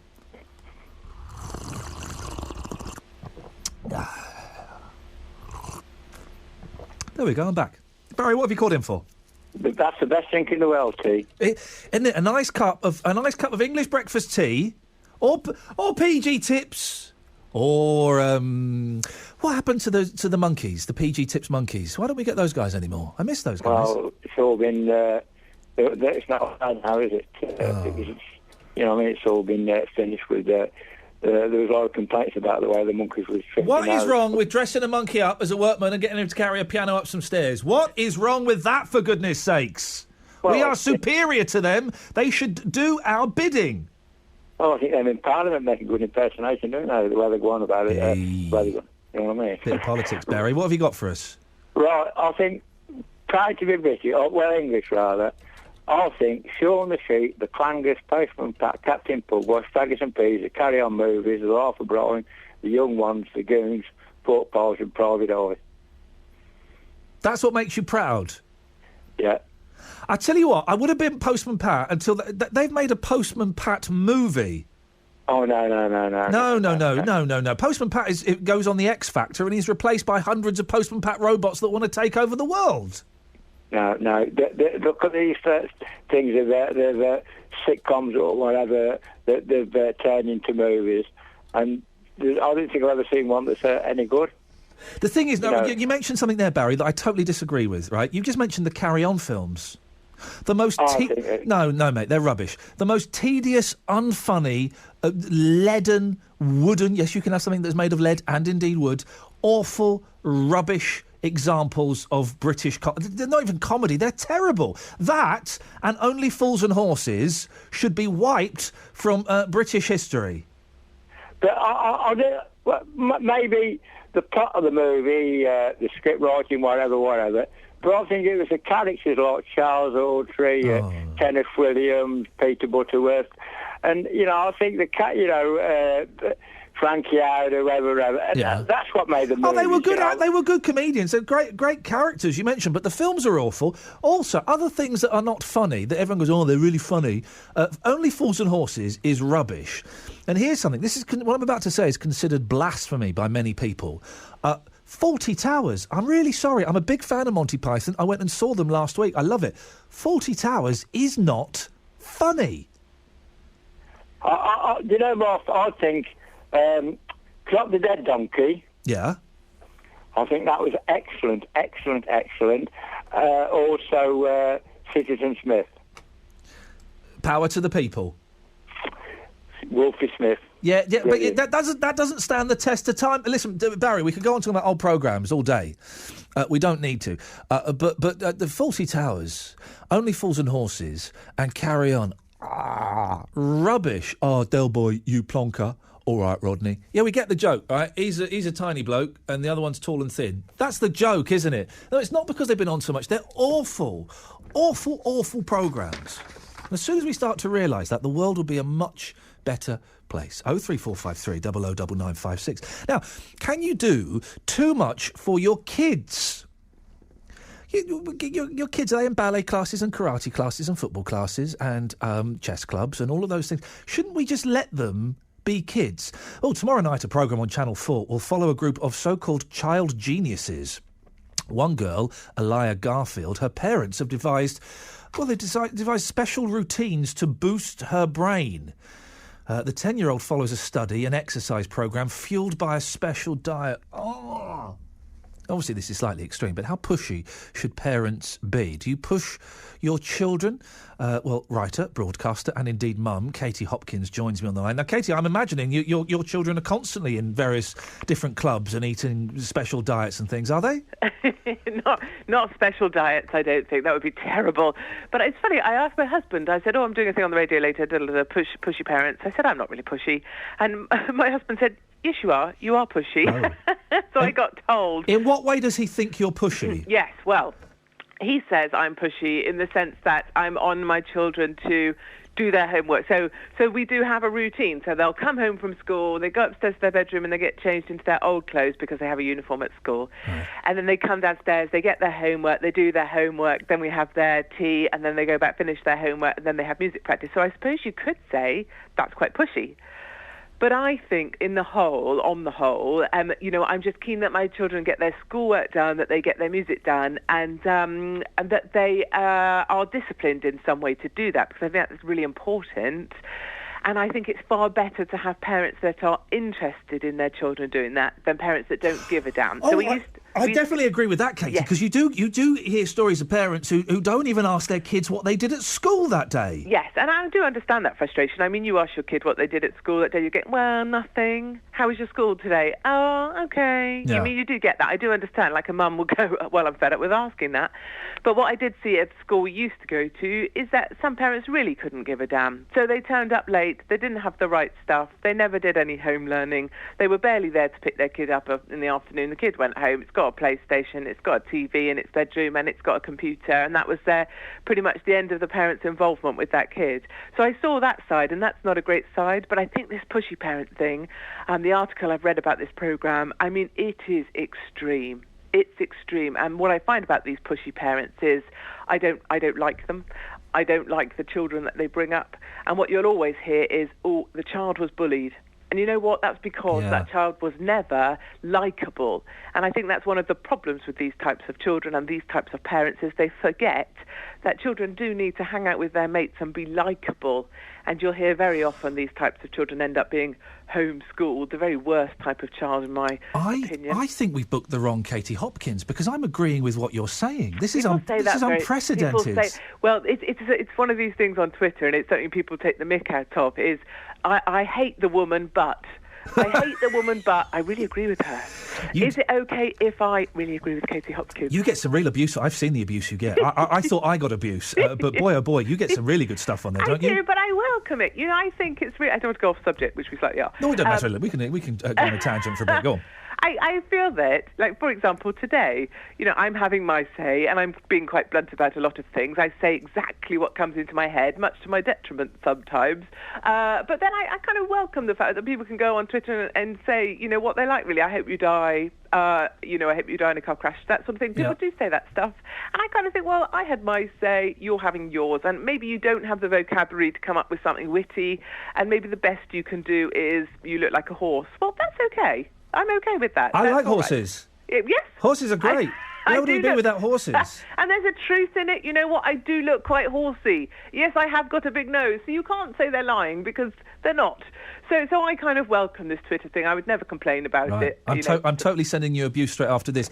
Do you let your kids climb trees and do things like? Do you encourage that kind of stuff? Yeah, well, right now we're in Cornwall on our British. We always have a British family holiday, the Hopkins family. We don't do abroad, and so right now my kids are actually out with my husband surfing. So yeah, we are that type of family. It's not kind of homegrown, knit your own yogurt, that sort of family. Just to be very clear, but we do. It is the outdoorsy type. My children, so they're 10 and 8 and 5. None of them have an iPhone. None of them own a computer. We don't do TV. So we just don't do that stuff.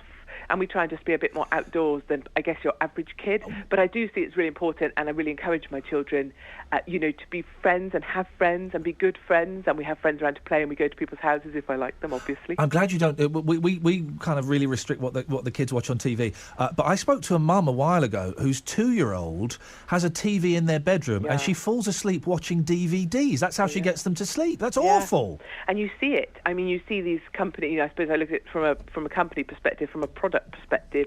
You see companies like Leapfrog. Yes, I am pointing the finger at you out there listening with the Leapfrogs. People that buy their children Leapfrog computers. These are these little sort of toy computer things for kids, aren't they? And they sell them in as educational, but, you know, arse, are they, sorry to say it on the radio, Gosh, arse, are they educational? They're not. They're simply a segue into your first iPad, and boy, oh boy, do they get these iPads fast these days. And I also notice, you know, a lot of free school meal kids. The way I can tell a free school meal kid is if their mother has an iPhone and the kid has an iPhone too. So, you know, that's what I notice, is it's this iPhone prevalence that just drives me completely bonkers. Katie, interesting you said you have British holidays in England. Why? Why not go abroad? Holidays in England are boring, aren't they? They're so not. They're so dull. No. Honestly, on a lovely day, and I appreciate there aren't many of those, but we've had a week straight of lovely days here. You know, you can't beat Britain. I think we really need to support our British tourist industry. I think it's fantastic. I think really local B&Bs are the way to go for holidays. I don't see why people want to do 2 weeks in Rhodes at some family resort where everything's provided. There's fat people queuing at the breakfast buffet. You have to queue at the airport. Here we go. Come on, Katie, keep going. Here we go. Yeah. I can't help myself, can I? No. You know, you go to these clubs where people you have to drop your kid off. It hasn't got the right kit. You have to go get the kit. Then you go and pick the kid up. And then you go and queue for the buffet. Then you go then it's entertainment time. And then it's time for... And it's so scheduled. And my day in my normal working life is scheduled like that. Someone tells me where I go, when, and I turn up and I do my thing. But, you know, in holidays, you don't want to do that. I don't need 2 pillocks from... I don't know, Greater Yarmouth entertaining me in a pink jumpsuit when I'm in Rhodes. I just want to be on holiday, and that's why I think British holidays are absolutely the way to go. I celebrate that, and I think people should take more British holidays. I think they're really fun. Katie, nice to talk to you. Thank you very much indeed. I'm getting old. I'm agreeing with Katie Hopkins. This is not good. I need to go and see a doctor. Katie, thank you very much indeed. Right, 03453 009956. Are you a pushy parent? Please tell me you've not got TVs in your kids' bedrooms. I think that is just criminal to do that. And also, where are you going on holiday? Would you go on holiday in England? I just don't get it. I think it's, a little bit dull. The A38 St Chad's Queensway tunnels in Birmingham are now closed for 6 weeks. For suggested routes, click bbc.co.uk/WM. The voice of Birmingham and the Black Country. BBC WM 95.6. It's 11 o'clock. Let's get the news now with Nicole Pullman. A Birmingham man's been charged with committing serious sexual assaults, including rape, while working as a carer for a private company. 45-year-old Dawda Kamara from Charles Road in Handsworth is accused of carrying out 7 attacks between 2008 and last year. He'll appear before Dudley magistrates next week. The Ukrainian government has accused pro-Russian rebels in eastern Ukraine of trying to destroy evidence at the site of the Malaysian plane crash. Officials in Kiev say rebels have removed 38 bodies from the scene, but other reports say it's the Ukrainian emergency services which have taken the bodies away. President Obama says evidence indicates that the plane was shot down by a missile launched from an area controlled by pro-Russian separatists. Sir Andrew Wood, a former British ambassador to Moscow, said it was time for tougher sanctions against Russia. I don't think there's any moral doubt whatsoever about who's responsible for this and who ultimately supplied the weapons. So there's no moral doubt whatsoever that Russia is the person. If we're not prepared to act more toughly now, I can't see we ever will be, and that would be a shame to our consciences. The National Union of Teachers is accusing Birmingham City Council of cowardice over the Trojan Horse affair. An independent report into the Trojan affair said some individuals were imposing Islamic principles in classrooms, including opposing sex education and mixed-gender PE lessons. The report says the City Council failed to act because it didn't want to be thought racist. Roger King is an executive member of the NUT for the West Midlands. It's a pretty shabby state of affairs that the City Council now comes out and says this matter wasn't dealt with because they were too cowardly. There's a difference between not acting sensitively and tackling something like a bull in a china shop and doing nothing at all. Cricket, and the Birmingham Bears beat Yorkshire by 5 wickets at Headingley last night. It keeps alive their chances of reaching the T20 Blast quarterfinals. The Bears were in deep trouble at 40 for 4, but Laurie Evans made an unbeaten 69 to see them home by 5 wickets in the final over. Jitan Patel, who took a hat-trick of Yorkshire wickets, said it was a great win in an unpredictable match. You don't know what's going to happen in T20, and to take 3 wickets and 3 balls is pretty special. My first one, but I think the guys batted really well, especially that back end, you know. We lost wickets early, and it was pretty down in the camp, but then Laurie Evans came out, and, Ricky Clark got a little bit of a start, and Laurie kicked on with her teach of it, and we got over the line. The weather, thundery showers throughout the day, staying very warm too, with a temperature around 29 Celsius, 84 Fahrenheit this afternoon. Tonight, thundery showers gradually easing to leave a mainly dry night. Muggy though, the minimum temperature 14 Celsius, 57 Fahrenheit. BBC WM 95.6 News. There's more online at bbc.co.uk/WM. The voice of Birmingham and the Black Country. You should take in other religions and treat them as you would want to be treated yourself. We are even more intelligent. They treated me with the utmost respect. Iain Lee, Saturdays 9 till 12. BBC WM 95.6. I've upset Cliff in Tipton. I've upset him.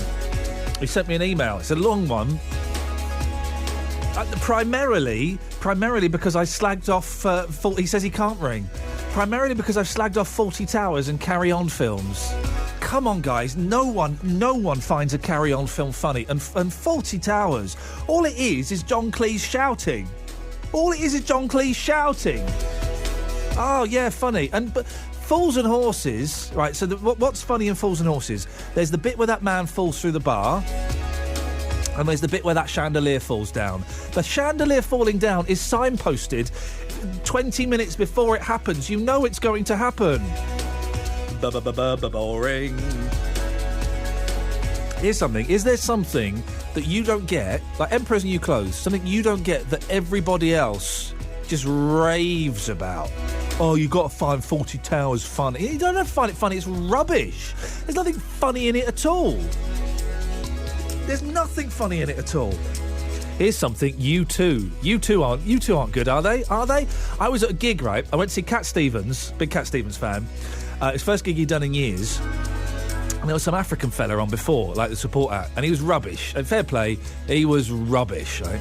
And he went on for ages and ages. I'll start the hour in a second. He went on for ages and ages and ages, and then he said, "This is my last song." And we're like, oh, thank God for that, this is awful. And I'd like to bring out a couple of special guests. Oh, blimey, here we go. And then U2 walked out on stage, Shepherd's Bush Empire, U2 walked out on stage. And the whole of Shepherd's Bush Empire were going, yeah, The Edge, Bono. And me and my wife were the only people that went, oh, for goodness sake. So you've got U2 singing Bob Marley. It was awful. 03453 0011. Let me just stop the music. Hang on. Have your say. Across the West Midlands, call 03453 9956. BBC WM 95.6. I could have gone on talking for ages and we'd already hit a tangent. There's lots to talk about. Permission to... Can I speak freely on this show? Can I be honest and open? We haven't got any calls. I know. I've pulled away the curtain ever so slightly. I've pulled away the curtain and you've seen it's just a tiny old man wearing glasses behind there. We haven't got any calls. So if you want to call up, and I'll go through what we're discussing in a bit, but don't forget the way this show works is... You can call in about anything you want. I was getting abuse on Twitter this week because on another BBC local radio show, I wasn't talking about Gaza. About Gaza. And I replied, well, I don't quite see how the situation in Gaza falls under the remit of BBC local radio. Disgusting you're not talking about it. I said, well, if you want to talk about it, call in, but what am I going to do about it? What change am I going to make? What impact am I going to make? But that's kind of the rule here. You can call in about anything you want. I'll go through in a second what it is we're talking about. But you can call in. 03453 009956. I've had an email about the bus lane fines. You know, the bus lane fines, you know about that? Despite a tribunal ruling that 3 bus lanes were confusing and inadequate and that fines should not have been issued, and despite the fact the council's own scrutiny committee says fines should be refunded, a council cabinet member has refused. How do we get justice for all those innocent motorists? Call in with that. We can kind of talk about that stuff if you want. 03453 009956. What have we been talking about? Well, we've asked the question, have you got any sympathy for paedophiles? Martin Dudley has texted in, pedos should be put down. Well, that's one opinion, I guess. It's not a particularly helpful opinion. And is that pedos, Matt, who have abused children or pedos that have just thought about abusing children? We kind of established that for a significant number of them, we spoke to a doctor, for a significant number of paedophiles, it's not a choice. It's like you, Matt, might fancy women or men. I fancy women. A gay bloke fancies blokes. A lesbian... It's their sexual preference. It's part of who they are. And when you know that, you have to have sympathy for them. Don't you? Don't you? Even a tiny bit. Not in any way condoning what they've done or the abuse that they've meted out. You have to... Maybe sympathy is the wrong word, but let's stick with that for a second. Have you got any sympathy for paedophiles? 03453 009956. We've been talking as well this morning. Told you. We've been talking as well this morning about... we've kind of used the Trojan horse story as a jump-off point to talk more about racism. Council feared being branded racist. This is the front page of the Birmingham Mail. Education officials refused to investigate Trojan horse-style claims at Birmingham schools for fear of being branded racist. Are we too quick to brand people racist? Do we do that too quickly? And are people afraid to say things because they're afraid of being racist? 03453 009956. This has got us onto the conversation. I think we've established now that the Welsh are not a race. I think we've established that. We're also talking about what makes you proud to be English. And other bits and pieces. 03453 009956. I got some texts here as well. 81333, starting your text WM. Hi Nick. You seen this text from Lloyd? Hi Nick. He's not been here for like 9 months. I've been doing this show for 9 months, Lloyd. How do you not know my name is Iain? Hi Nick. I think you're confusing racist with prejudice. Prejudice is to prejudge an individual because of your own ignorance, fear, or stereotype. Racist is when you act on those prejudices, as in a racist attack. Is it? Is it? I'm not convinced necessarily. Iain, you bloody Philistine.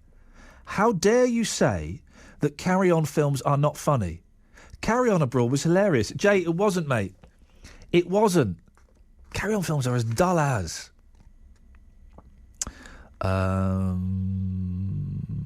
Just quickly about the Trojan horse situation.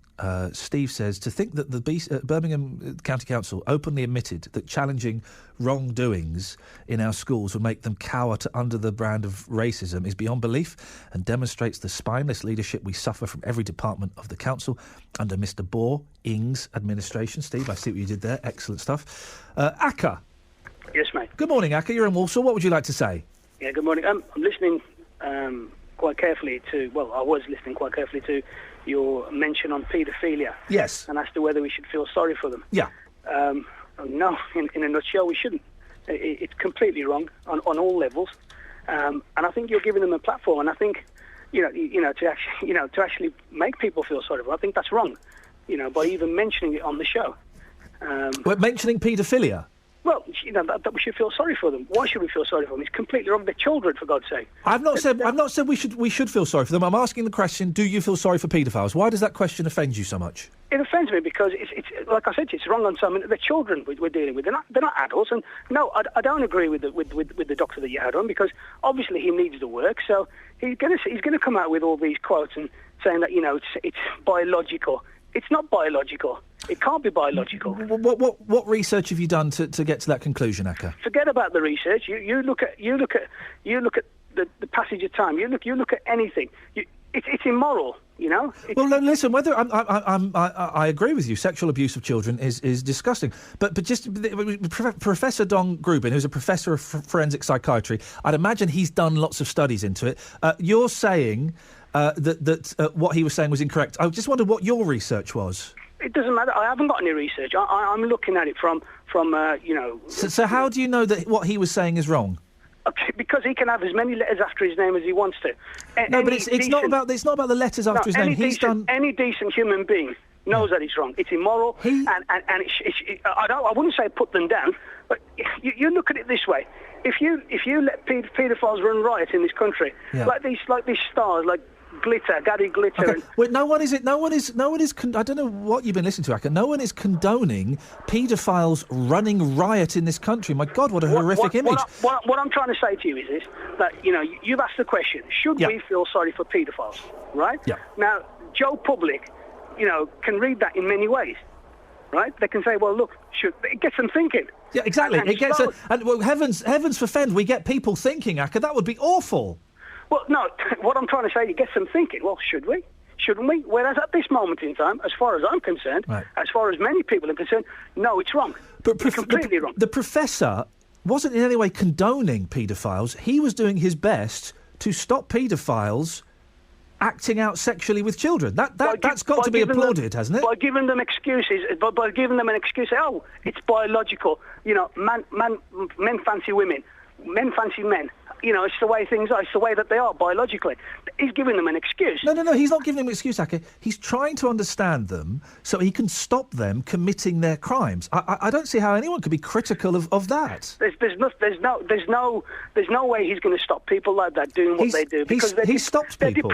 They're depraved. They've got the devil in them. They've got the devil in, and that's it. Oh dear, no. That's all there is. So you're saying they're possessed by the devil? No, they've got the devil. Obviously, they've got the devil in them. Why would you do something so heinous as that? It's disgusting. You say obviously. I don't believe in people being possessed by the devil. I'm not saying that they're possessed by the devil. So what I'm saying to you is that they've got something wrong with their psyche. They've got something wrong with their heads that make them do these things. That's different from saying they've got the devil in them.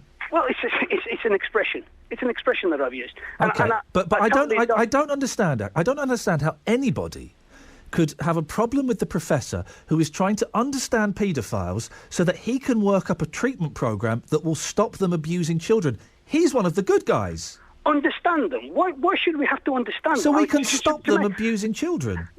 What was wrong with them in the first place to make them the way that they are? That's what you've got to ask yourself. That's what he's trying to find out, Aka. No, you're giving them a platform. That's what you're doing. You're making people, think that, should we or shouldn't we? And that's what I object to more than anything.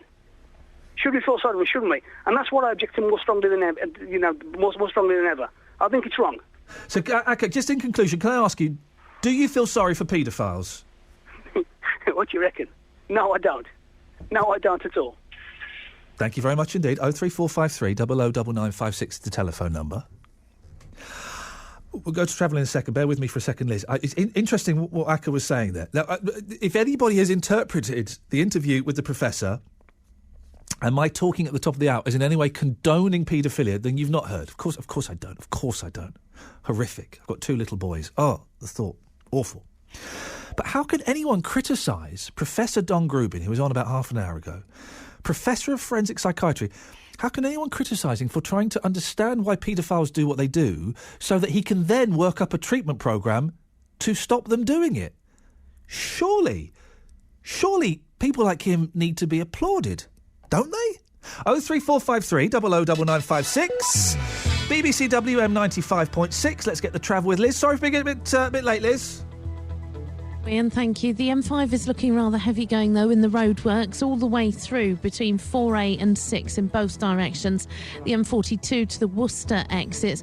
The rather inclement weather is not helping matters, really. There's been quite a few heavy downpours this morning, so roads are all looking rather soggy, a lot of standing water and surface spray as well being flung up, making driving conditions quite difficult. In the centre of Birmingham, it's heavy going on the A38, particularly inbound around St Chad's and Corporation Street and Lancaster Circus, not helped by the closure of the Queensway tunnels, which are now shut for 6 weeks. There are diversions for you to follow. It's also suggested that generally you can use the ring road, the A4540, to find an alternative route into the city centre. We're getting reports of an accident in Barton on Main Street at Park Road. It's still looking a little bit busy in Burton, though the accident has cleared from St Peter's Bridge at the junction with Main Street. If you can update us, call BBC WM 95.6 Travel 08453 002288. One park. Check this out, man. Sing along. Thousands of music fans. Thank you. A weekend to remember. Y'all like to dance? Hear highlights of the mostly jazz and funk festival at Moseley Park. Yeah. Including performances from the Fun-Loving Criminals. Thank you good people. The Family Stone. And a special interview with Craig Charles. Mavis Staples. The Mostly Jazz and Funk Festival this Sunday from 1. This is for all you freaks out there. Are you ready? On BBC WM 95.6. Don't you dare call me a freak. Seriously, you'll get a slap for that, young man. You'll get a slap for that. 03453 009956. If you've just tuned in, it was about 40 minutes ago, we spoke to Professor Don Grubin. He's a professor of forensic psychiatry, and he runs a medication treatment programme for paedophiles, OK? So what he does is he tries to stop paedophiles from acting out sexually and committing abuse, OK? Some of them he kind of gives them what is commonly known as a chemical castration. Others, he does other things, OK? And so therefore he studies why people... Aren't you interested as to why some people are paedophiles? Doesn't that interest you? That there is this horrific crime that's out there that takes place and you don't want to know why they're doing it. You don't want to get some kind of understanding about it so that maybe people like the professor can stop people from doing it. Acker there was very angry, and he thought that even asking the question, do you feel sorry for paedophiles, was giving paedophilia a platform. And let me just stress, for anybody who's not quite hearing what I'm saying, in no way are we condoning it. In no way are we giving it the thumbs up. Producer Joe wants to be excluded from this conversation completely. But in no way am I condoning it or giving it the thumbs up or giving it any kind of approval whatsoever. I'm just asking, do you feel sorry for paedophiles? If it's something that they don't choose to do. It's not a choice, we've been told, for a significant number of them to do that. It's their sexual attraction. It's innate. It's within them. A large number of them, not all of them. There are other reasons and causes, of course. But in the same way that a heterosexual man fancies women, a lesbian fancies women, again, in the same way that is their sexual choice. Darren's in Wolverhampton. Morning, Darren. You're right there. Darren, what would you like to say? I don't agree with anything to do with paedophiles, basically. I reckon if you're caught doing anything like that, I think they should just throw you in prison and lock you away. I've got a two-year-old daughter myself, and if anyone ever touched her, I'd hate to think what I'd do to them. But I don't think that paedophiles, there's nothing wrong with them. They know everything what they're doing. If you look at the human being as being an animal, from the age of 13, when our bodies are technically fully matured and can have children, if we were animals and we were in the wild and stuff, that's what would be happening. That's what happened millions of years ago. It's something that's already in us, in every person. It's just that they look at a young girl and the part of their primitive brain says, she's sexually mature, have a kid with her. That's basically what it is. So you're saying, Darren, and let me know if I've got this right, that they see, and the professor said it was kind of younger kids as well, obviously, that they see a child and there is just a flick that switches in their head that gets them aroused, and they do not have either the intelligence or the willpower or whatever it is that we have that can control that. Yeah. Darren, stay there because Kevin's on the line. Kevin, you disagree with this, do you? I disagree. My thoughts are it's when you said men with men, women with women, all it's consent. The two people consent. Paedophile with a young child, there's no consent there. Now, don't get me wrong. The professor, then it's good to see if it will help these people, but it's the action. If they act upon it, then these guys should be put away for a long time. But if they're not acting on it, and they do get help, then they should get help. But it's just the act. That's what I disagree. Oh, and I don't think there's anyone, Kevin, who is. I'm certainly not saying it. Darren's not saying it. I don't think there's anybody saying that they should be allowed to get away with the act of doing it, or even be allowed to look at child pornography, because there are still, people say it's a victimless crime. It's not. There are still children that have been abused to provide that pornography. But do you not think, though, it's good? We spoke to Acker earlier on, who was offended that we were even discussing this, and that people like the professor would dare to study paedophiles. He thought that was sick. I'm not saying I disagree with Acker earlier on. I mean, I've got two boys myself, and I couldn't imagine being a parent that's been in contact with a paedophile. I'll probably feel the same as the guy you just is on the line now. As a parent instinct, you wouldn't know what you'd like to do to him. But if this professor can help in any way, then that can only be good. So any help's better than no help. Sorry, Darren? Any help's better than no help. Exactly. Listen, thank you. Thank you, Darren. Thank you, Kevin. Good. I knew you lot would kind of... I knew the majority of you had the intelligence to have this conversation without the knee-jerk reaction. I'm really glad that we waited about 20 minutes after the guest to have this conversation, because the knee-jerk reaction is, boom, hang them, cut them off, hang them, throw them in prison, lock them away, all of that stuff. And that's fine. But you do have to go a little bit deeper, don't you, with this? You do have to think a little bit more about it. And listen to me being all liberal, and isn't it great that we're analysing them and stuff like that? I got 2 boys, 4 and 2. I know that if anything happened to those boys, I'd want to kill the bloke. I'd find out where they were in my, protective dad fantasy head, and I would go around and batter them. Now, probably not the best thing to do, but of course you want to protect your children, and only a parent will know how powerful that protective nature is, how much you want to help them and look after them. But I was really surprised that Akka called in and had a problem with the professor analysing, researching, studying why paedophiles do what they do. He said they have the devil in them. Well, they don't, do they?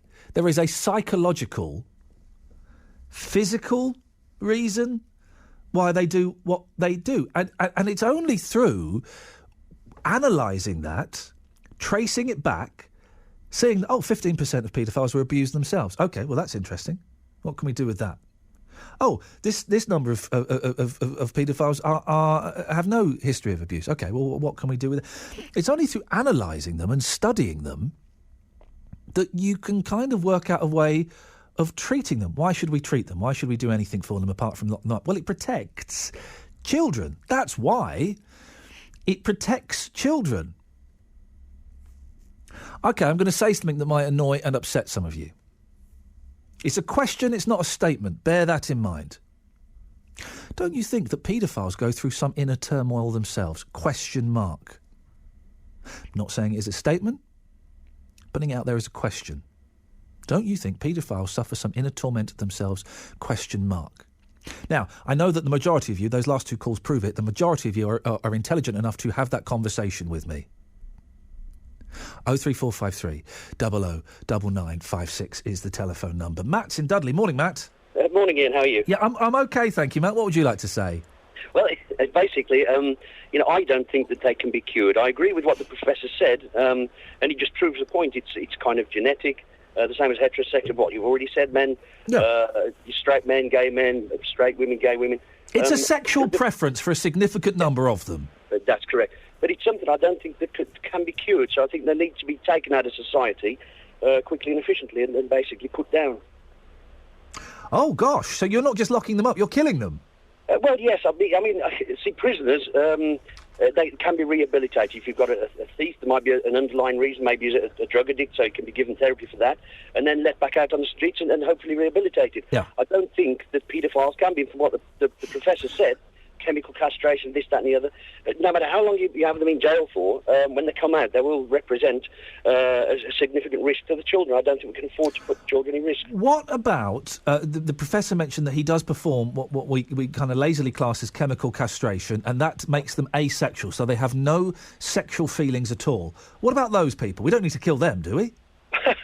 Well, it depends if it works. I mean, you don't think it'd still be a risk? I mean, it's a risk of them abusing one child, surely, to be... But if they have no sexual feelings at all, no sexual desires at all. Yeah. Well, I mean, if that can be proven, then fair enough, I suppose. And what about? And I'm sure this must happen. What about someone, a young man in his early 20s? He realises. OK, he's sexually attracted to children, OK? He kind of clicks in his head. He goes, oh, hang on, I get it, I'm attracted to these people. He's not done anything, OK? He's not abused children, he's not looked at pornography. He's managed, for a certain amount of time, with willpower, to stop him doing it, but he realises he may present a threat in the future. Yeah. What would you do to that person who wants to change, but possibly can't? Well, it's a good question. I mean, unless would you kill them?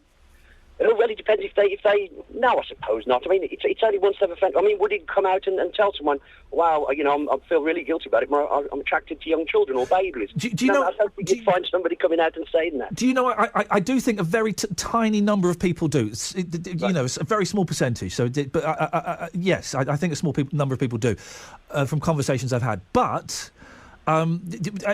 killing them seems a little bit extreme, but I suppose you're doing it because you want to protect the children. Correct, yes, yeah.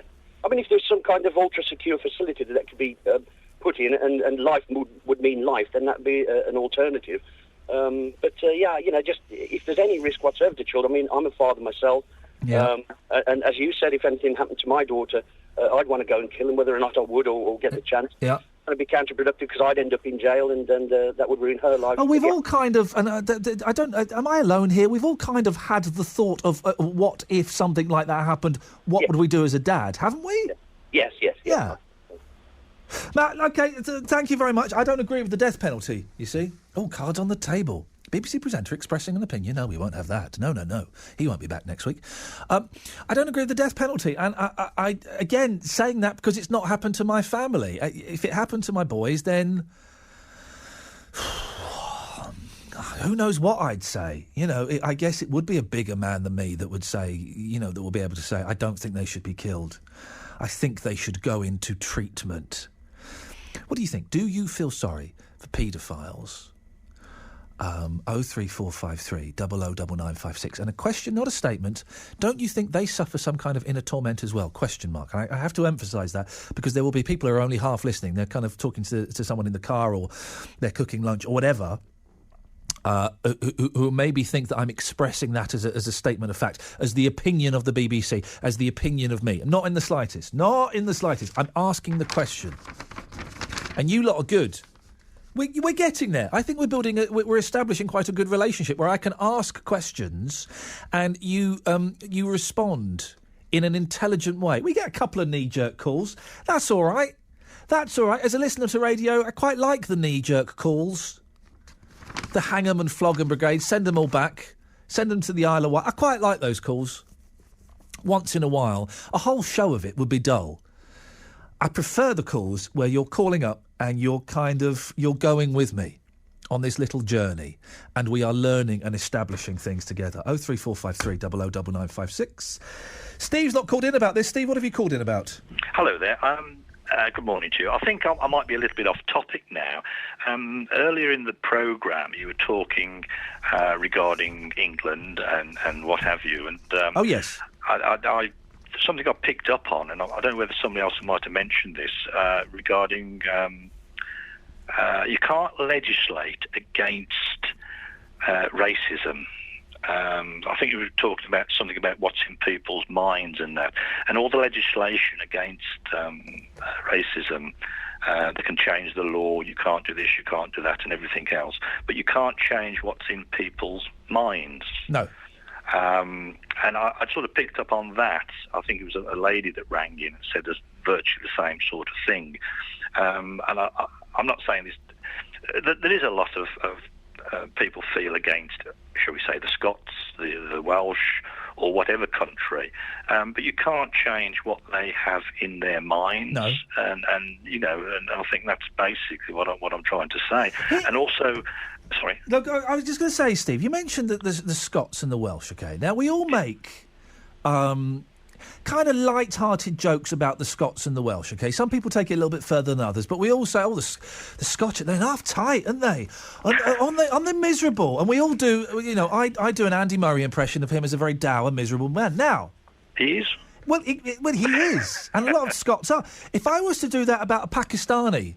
sportsman, and if I was to do the Pakistani accent and say, God, aren't all Pakistanis, you know, really tight and really lazy, then it kind of takes on a different hue to it, doesn't it? Well, that's right. It's a different tone. Yeah, I mean, the country as such, I mean, we are frightened of being called racists. The government are, you know, you've got other countries like Australia, for instance, they don't care what people call them. You know, they'll only have, shall we say, people into the country that they want, who've got qualifications.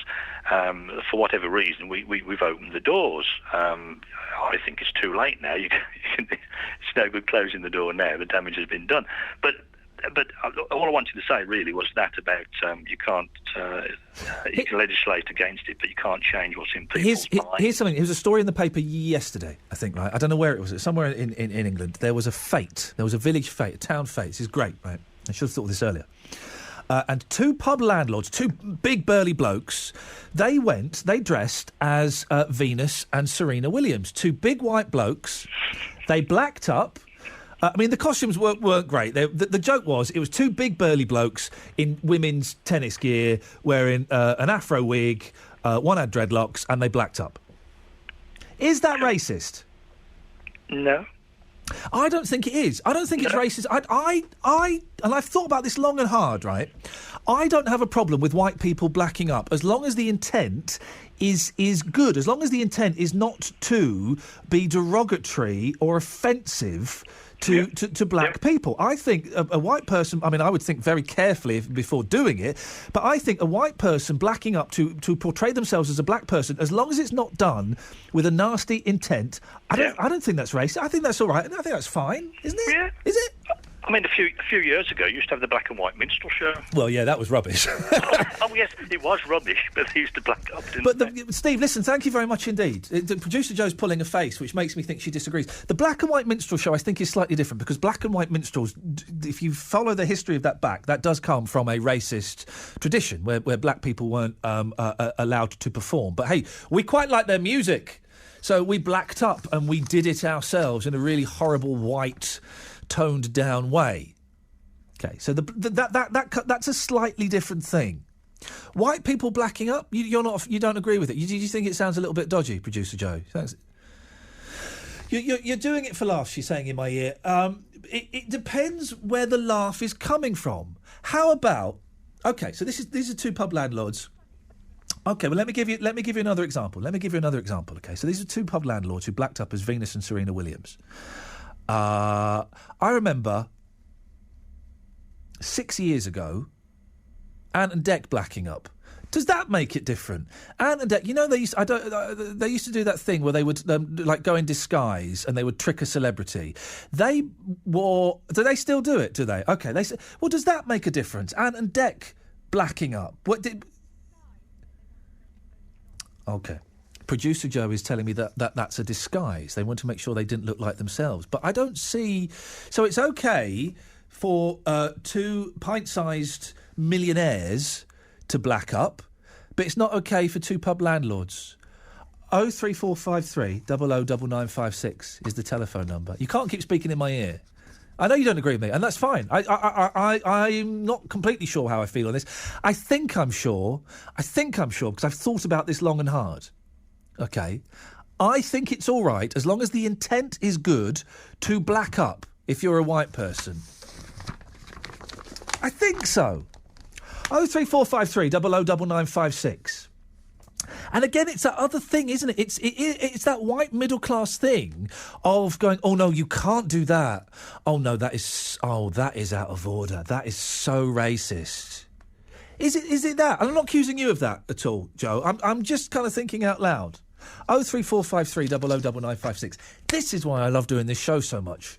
Because we can talk about absolutely anything, and the tangents we go off onto are just fantastic, aren't they? You having fun? 03453 009956. Darlaston, Edgbaston, Erdington, Paisley, Gornal Wood. Have your say across the West Midlands. BBC WM 95.6. A lot to cram in before midday, but we've got time to take your calls on all of the stuff we're talking about. Here's something you might want to call in about. Have you got friends of the opposite sex?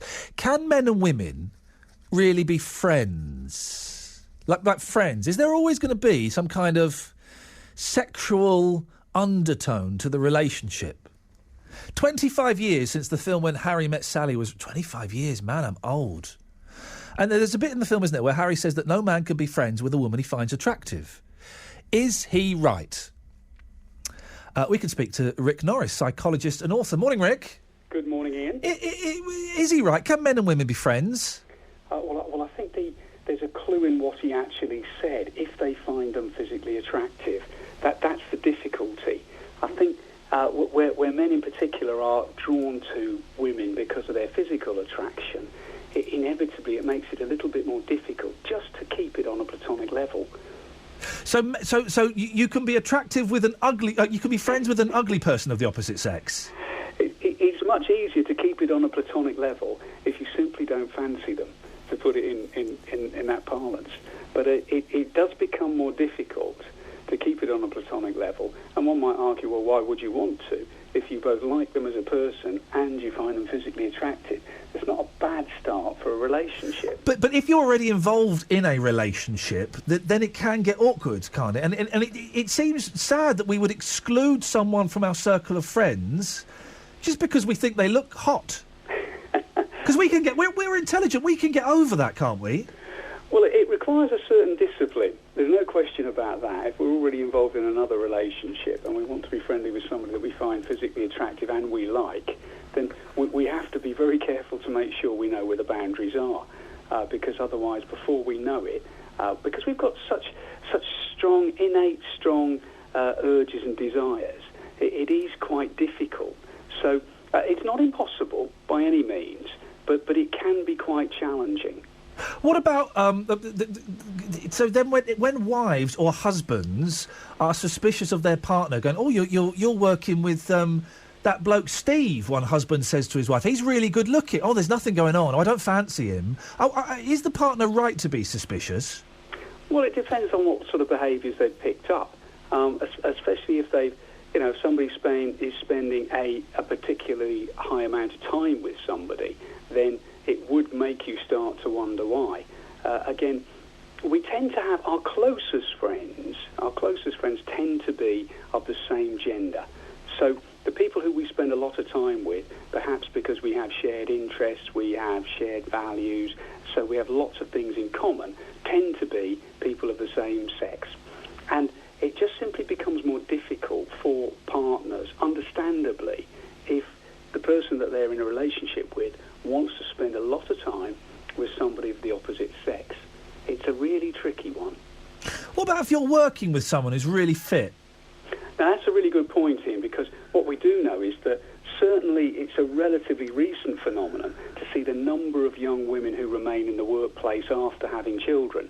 So back in the, even in the 1980s, it wasn't that common. So the 80s and 90s, it became much more common. So you are spot on there. There are now more women in the workplace than there ever have been, and more women across a wider age range. So the potential for an office affair is probably much greater today than it would have been 20, 30, certainly 40 years ago. You mentioned boundaries, Rick. Boundaries are notoriously difficult to establish. How would you do that to sustain?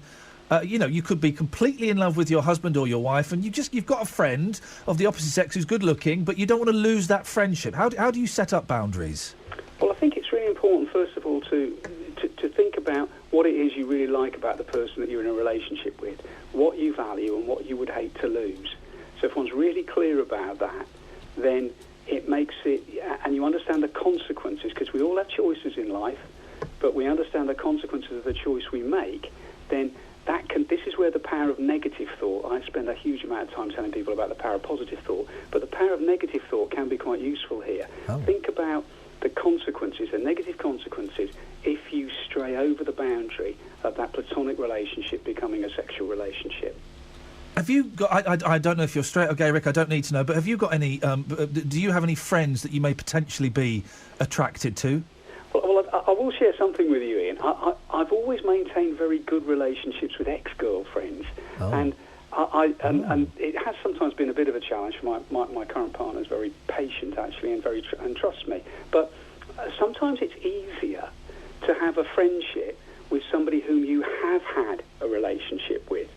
It almost seems to get it out of your system, and I've heard other people say this, that once you've moved on, you've tried it with somebody and it didn't work, if you still remain quite friendly with them, that can work at a platonic level, because you've been there, you've done it, it didn't work, I've moved on, but I still want to retain the friendship. That can be reasonably successful. Rick, fascinating stuff. Thank you so much for joining us this morning. I really appreciate your time. It's Dr. Rick Norris. He's a psychologist. There's an interesting thing. We've got 15 minutes left. Les, Gary, stay there. I know some others have called in. Can I put this out? He was good. We'll get him back again. I liked him. Are you friends with an ex? I'm not friends with any of my exes. And if my wife knew that I was friends with an ex, boy, oh boy, there would be hell to pay. There would be hell to pay. Early on in my relationship with my wife, I did email the girl I've been going out with before, just to kind of give her an update on bits and pieces. I've been going out with her for 8 years. Right? And I said to my wife, I've sent an email to Tessa. You did what, sorry? Just sent an email just to let her know, the stuff that's going on. And why did you do that? Oh, dear, you could have... I wouldn't dare do it now. Are you friends with an ex? Can you ever be friends with an ex? I don't think you can. And surely there's always a part of you that's thinking, I could get you back. If I could get you back if I tried. What on earth is going on next door? Was there a dragonfly or something in there? Oh, the bulb's gone. Oh, blimey. Looks like they've never seen fire before. They're all just kind of dancing around, patting their heads like the monkeys at the start of 2001.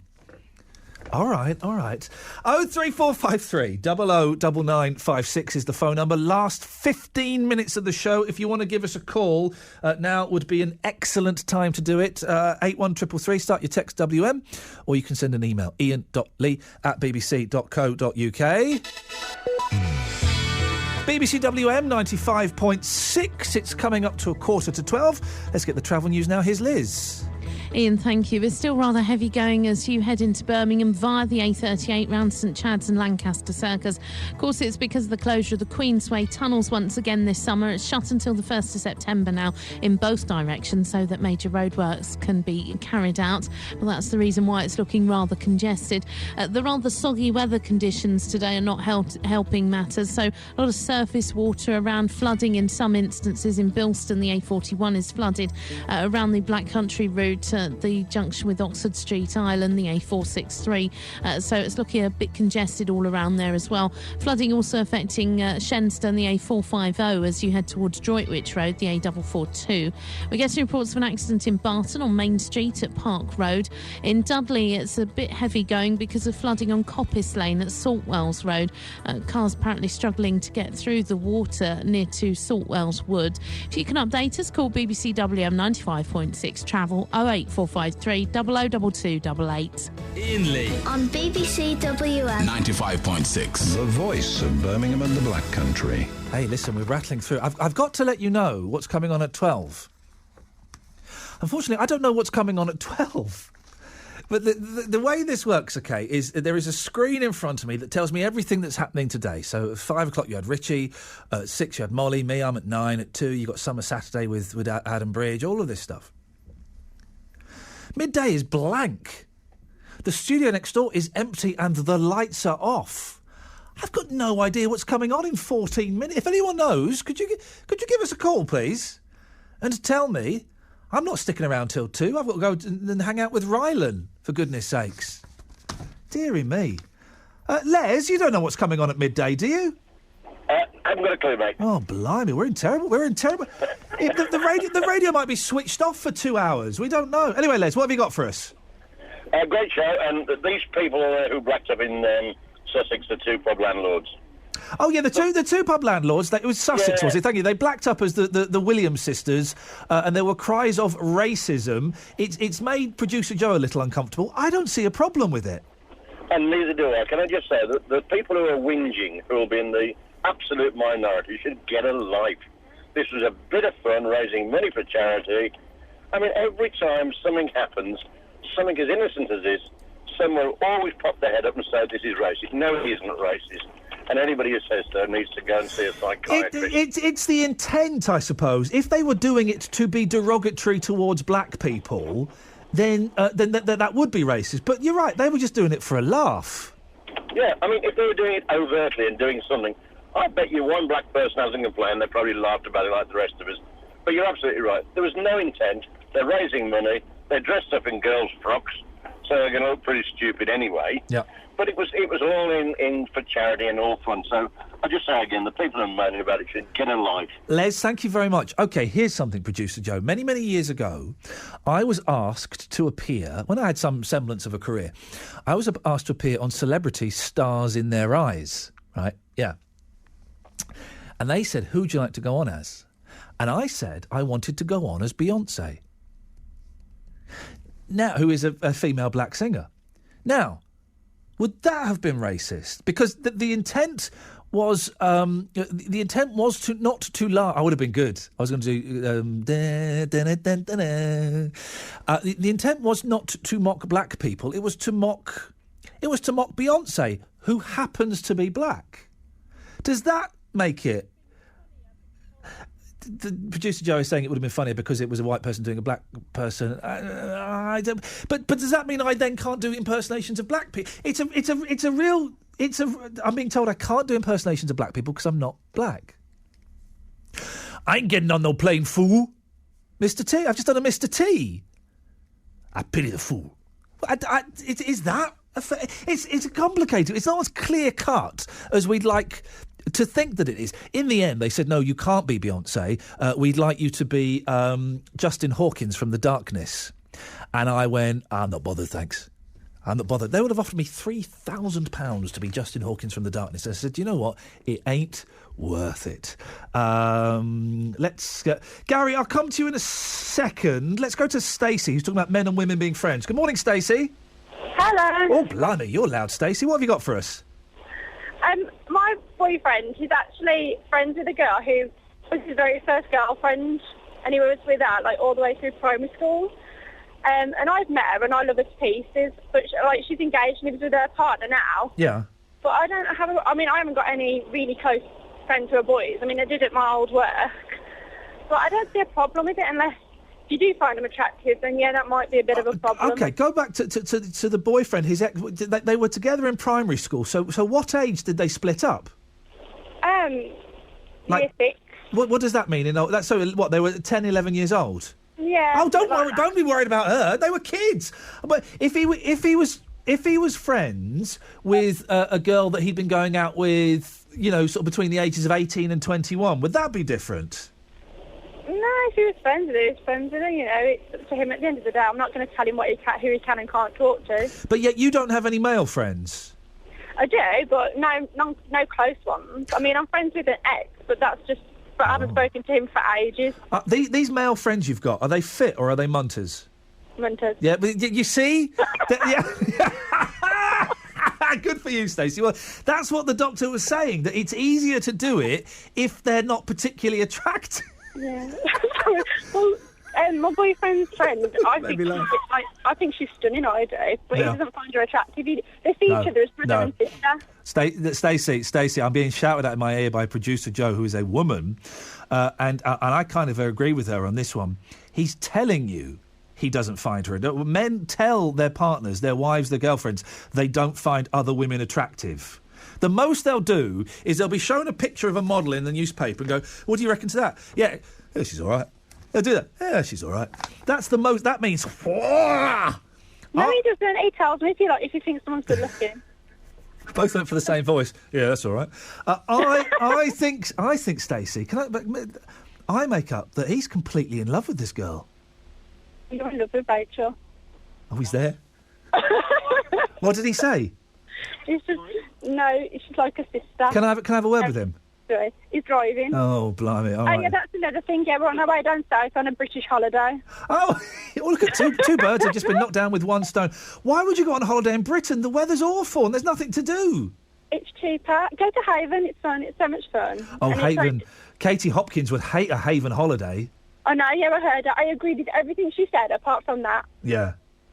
And I was hoping she was only on about one type of bullying as well. No, oh, yes. Well, listen, Stacey, thank you very much indeed. Nice to talk to you. And I hate to say it, he's totally in love with that girl. She was good. Very funny. Producer Joe and I both went for the same noise. When a woman shows their husband or their boyfriend a picture of a model, and then you, what do you reckon to her then? Oh, she's all right. That means... Cliff's in Tipton. Morning, Cliff. Good morning. You are a stirrer, you are. What on earth are you talking about, Clifford? Saying to that girl that her boyfriend fancies somebody else. Oh, come on, mate. You know he is totally in love with her. He's not going to tell her that he finds her attractive, is he? Yeah, but you can go in a shop and look at the goods, but you don't have to buy them, do you? Anyway, Cliff! What I was going to say... You lot do surprise me sometimes. What I was going to say is yes. I think that ACCA should, to use a common expression, get a life. This was the gentleman who called in, who thinks that the paedophiles are possessed by the devil. He's kind of using it as a phrase. And, well, I think you said that. No, he said it first. Oh, did he? It's not a phrase that I would use. It's a turn of phrase, but yes, he said it first. Have you got that on Ansad?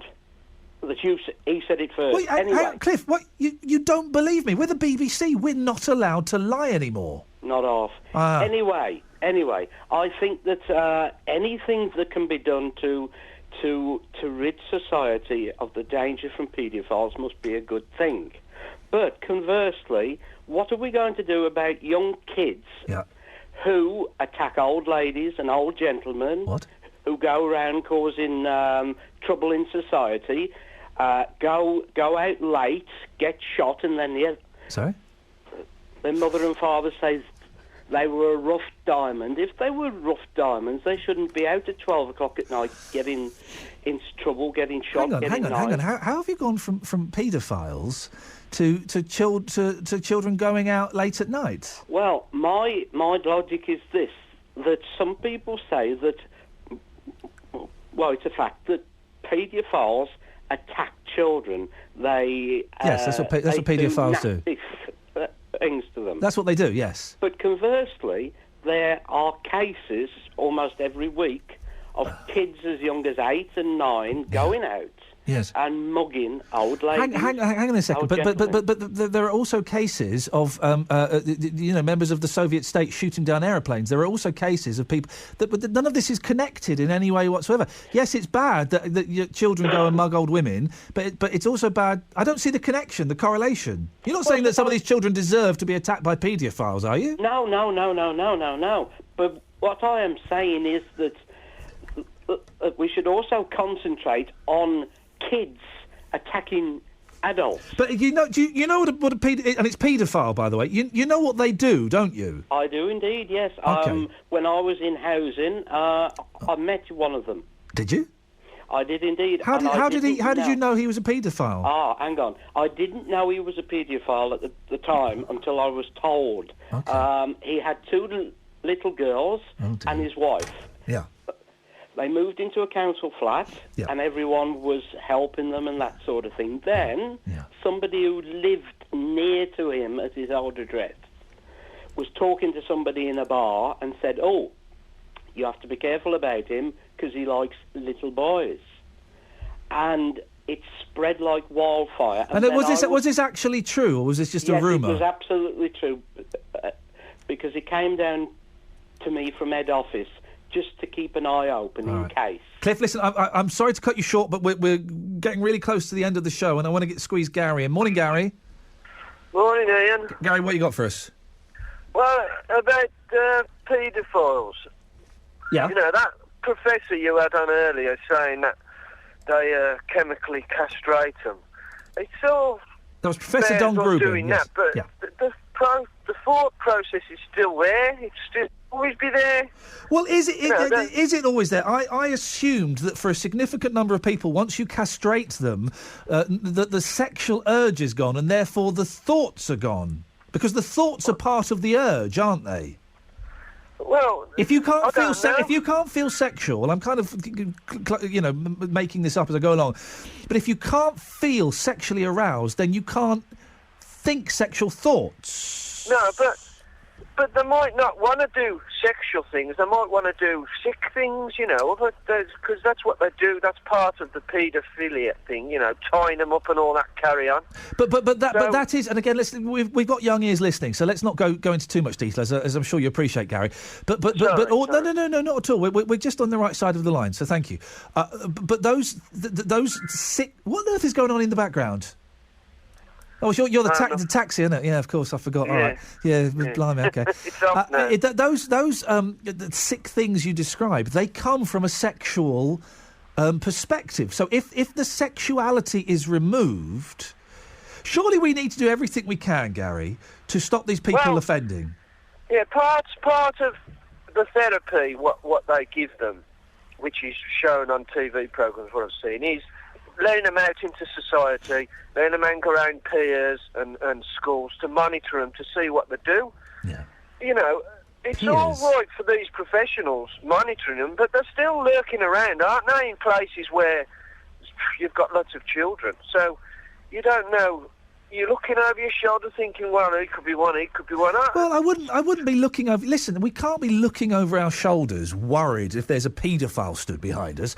We have to get on with our life and assume that everyone is okay. But just if you're a parent, you just be cautious of who you let your kids hang out with. Well, yeah, more so now, you know. But, I mean, a case... Can I just tell you this? You got 30 seconds, Gary. There was a case on one of your morning programmes about a copper who worked with another copper who was... the one policeman got done for paedophiliac things, and the other copper had to work with him until the case was settled. That was the other week. That was us, yes. Yeah, so, and the copper had to carry on working with his colleague, who was being investigated, and the copper was in bits. He said, I couldn't carry on working with him, knowing what he'd done. Gary, listen, I've got to end it there because we're out of time. I think that was this show last week, maybe the week before, and I think it showed... the integrity of the police officer that had to work in that situation. Hey, everyone, listen, thank you so much. Well done. Yet again, you've impressed me with your intelligent attitude towards quite tricky subjects. So thank you very much for that. If you want to get in touch during the week, you can send me an email, Iain, iaiin.lle@bbc.co.uk. And if you missed the show, you can have a cheeky little listen again on the BBC iPlayer, of course. The A38 St Chad's Queensway tunnels in Birmingham are now closed for 6 weeks. For suggested routes, click bbc.co.uk/WM. The voice of Birmingham and the Black Country. BBC WM 95.6. It's midday. Let's get the news now with Nicole Pullman. A Birmingham man's been charged with committing serious sexual assaults, including rape, while working as a carer.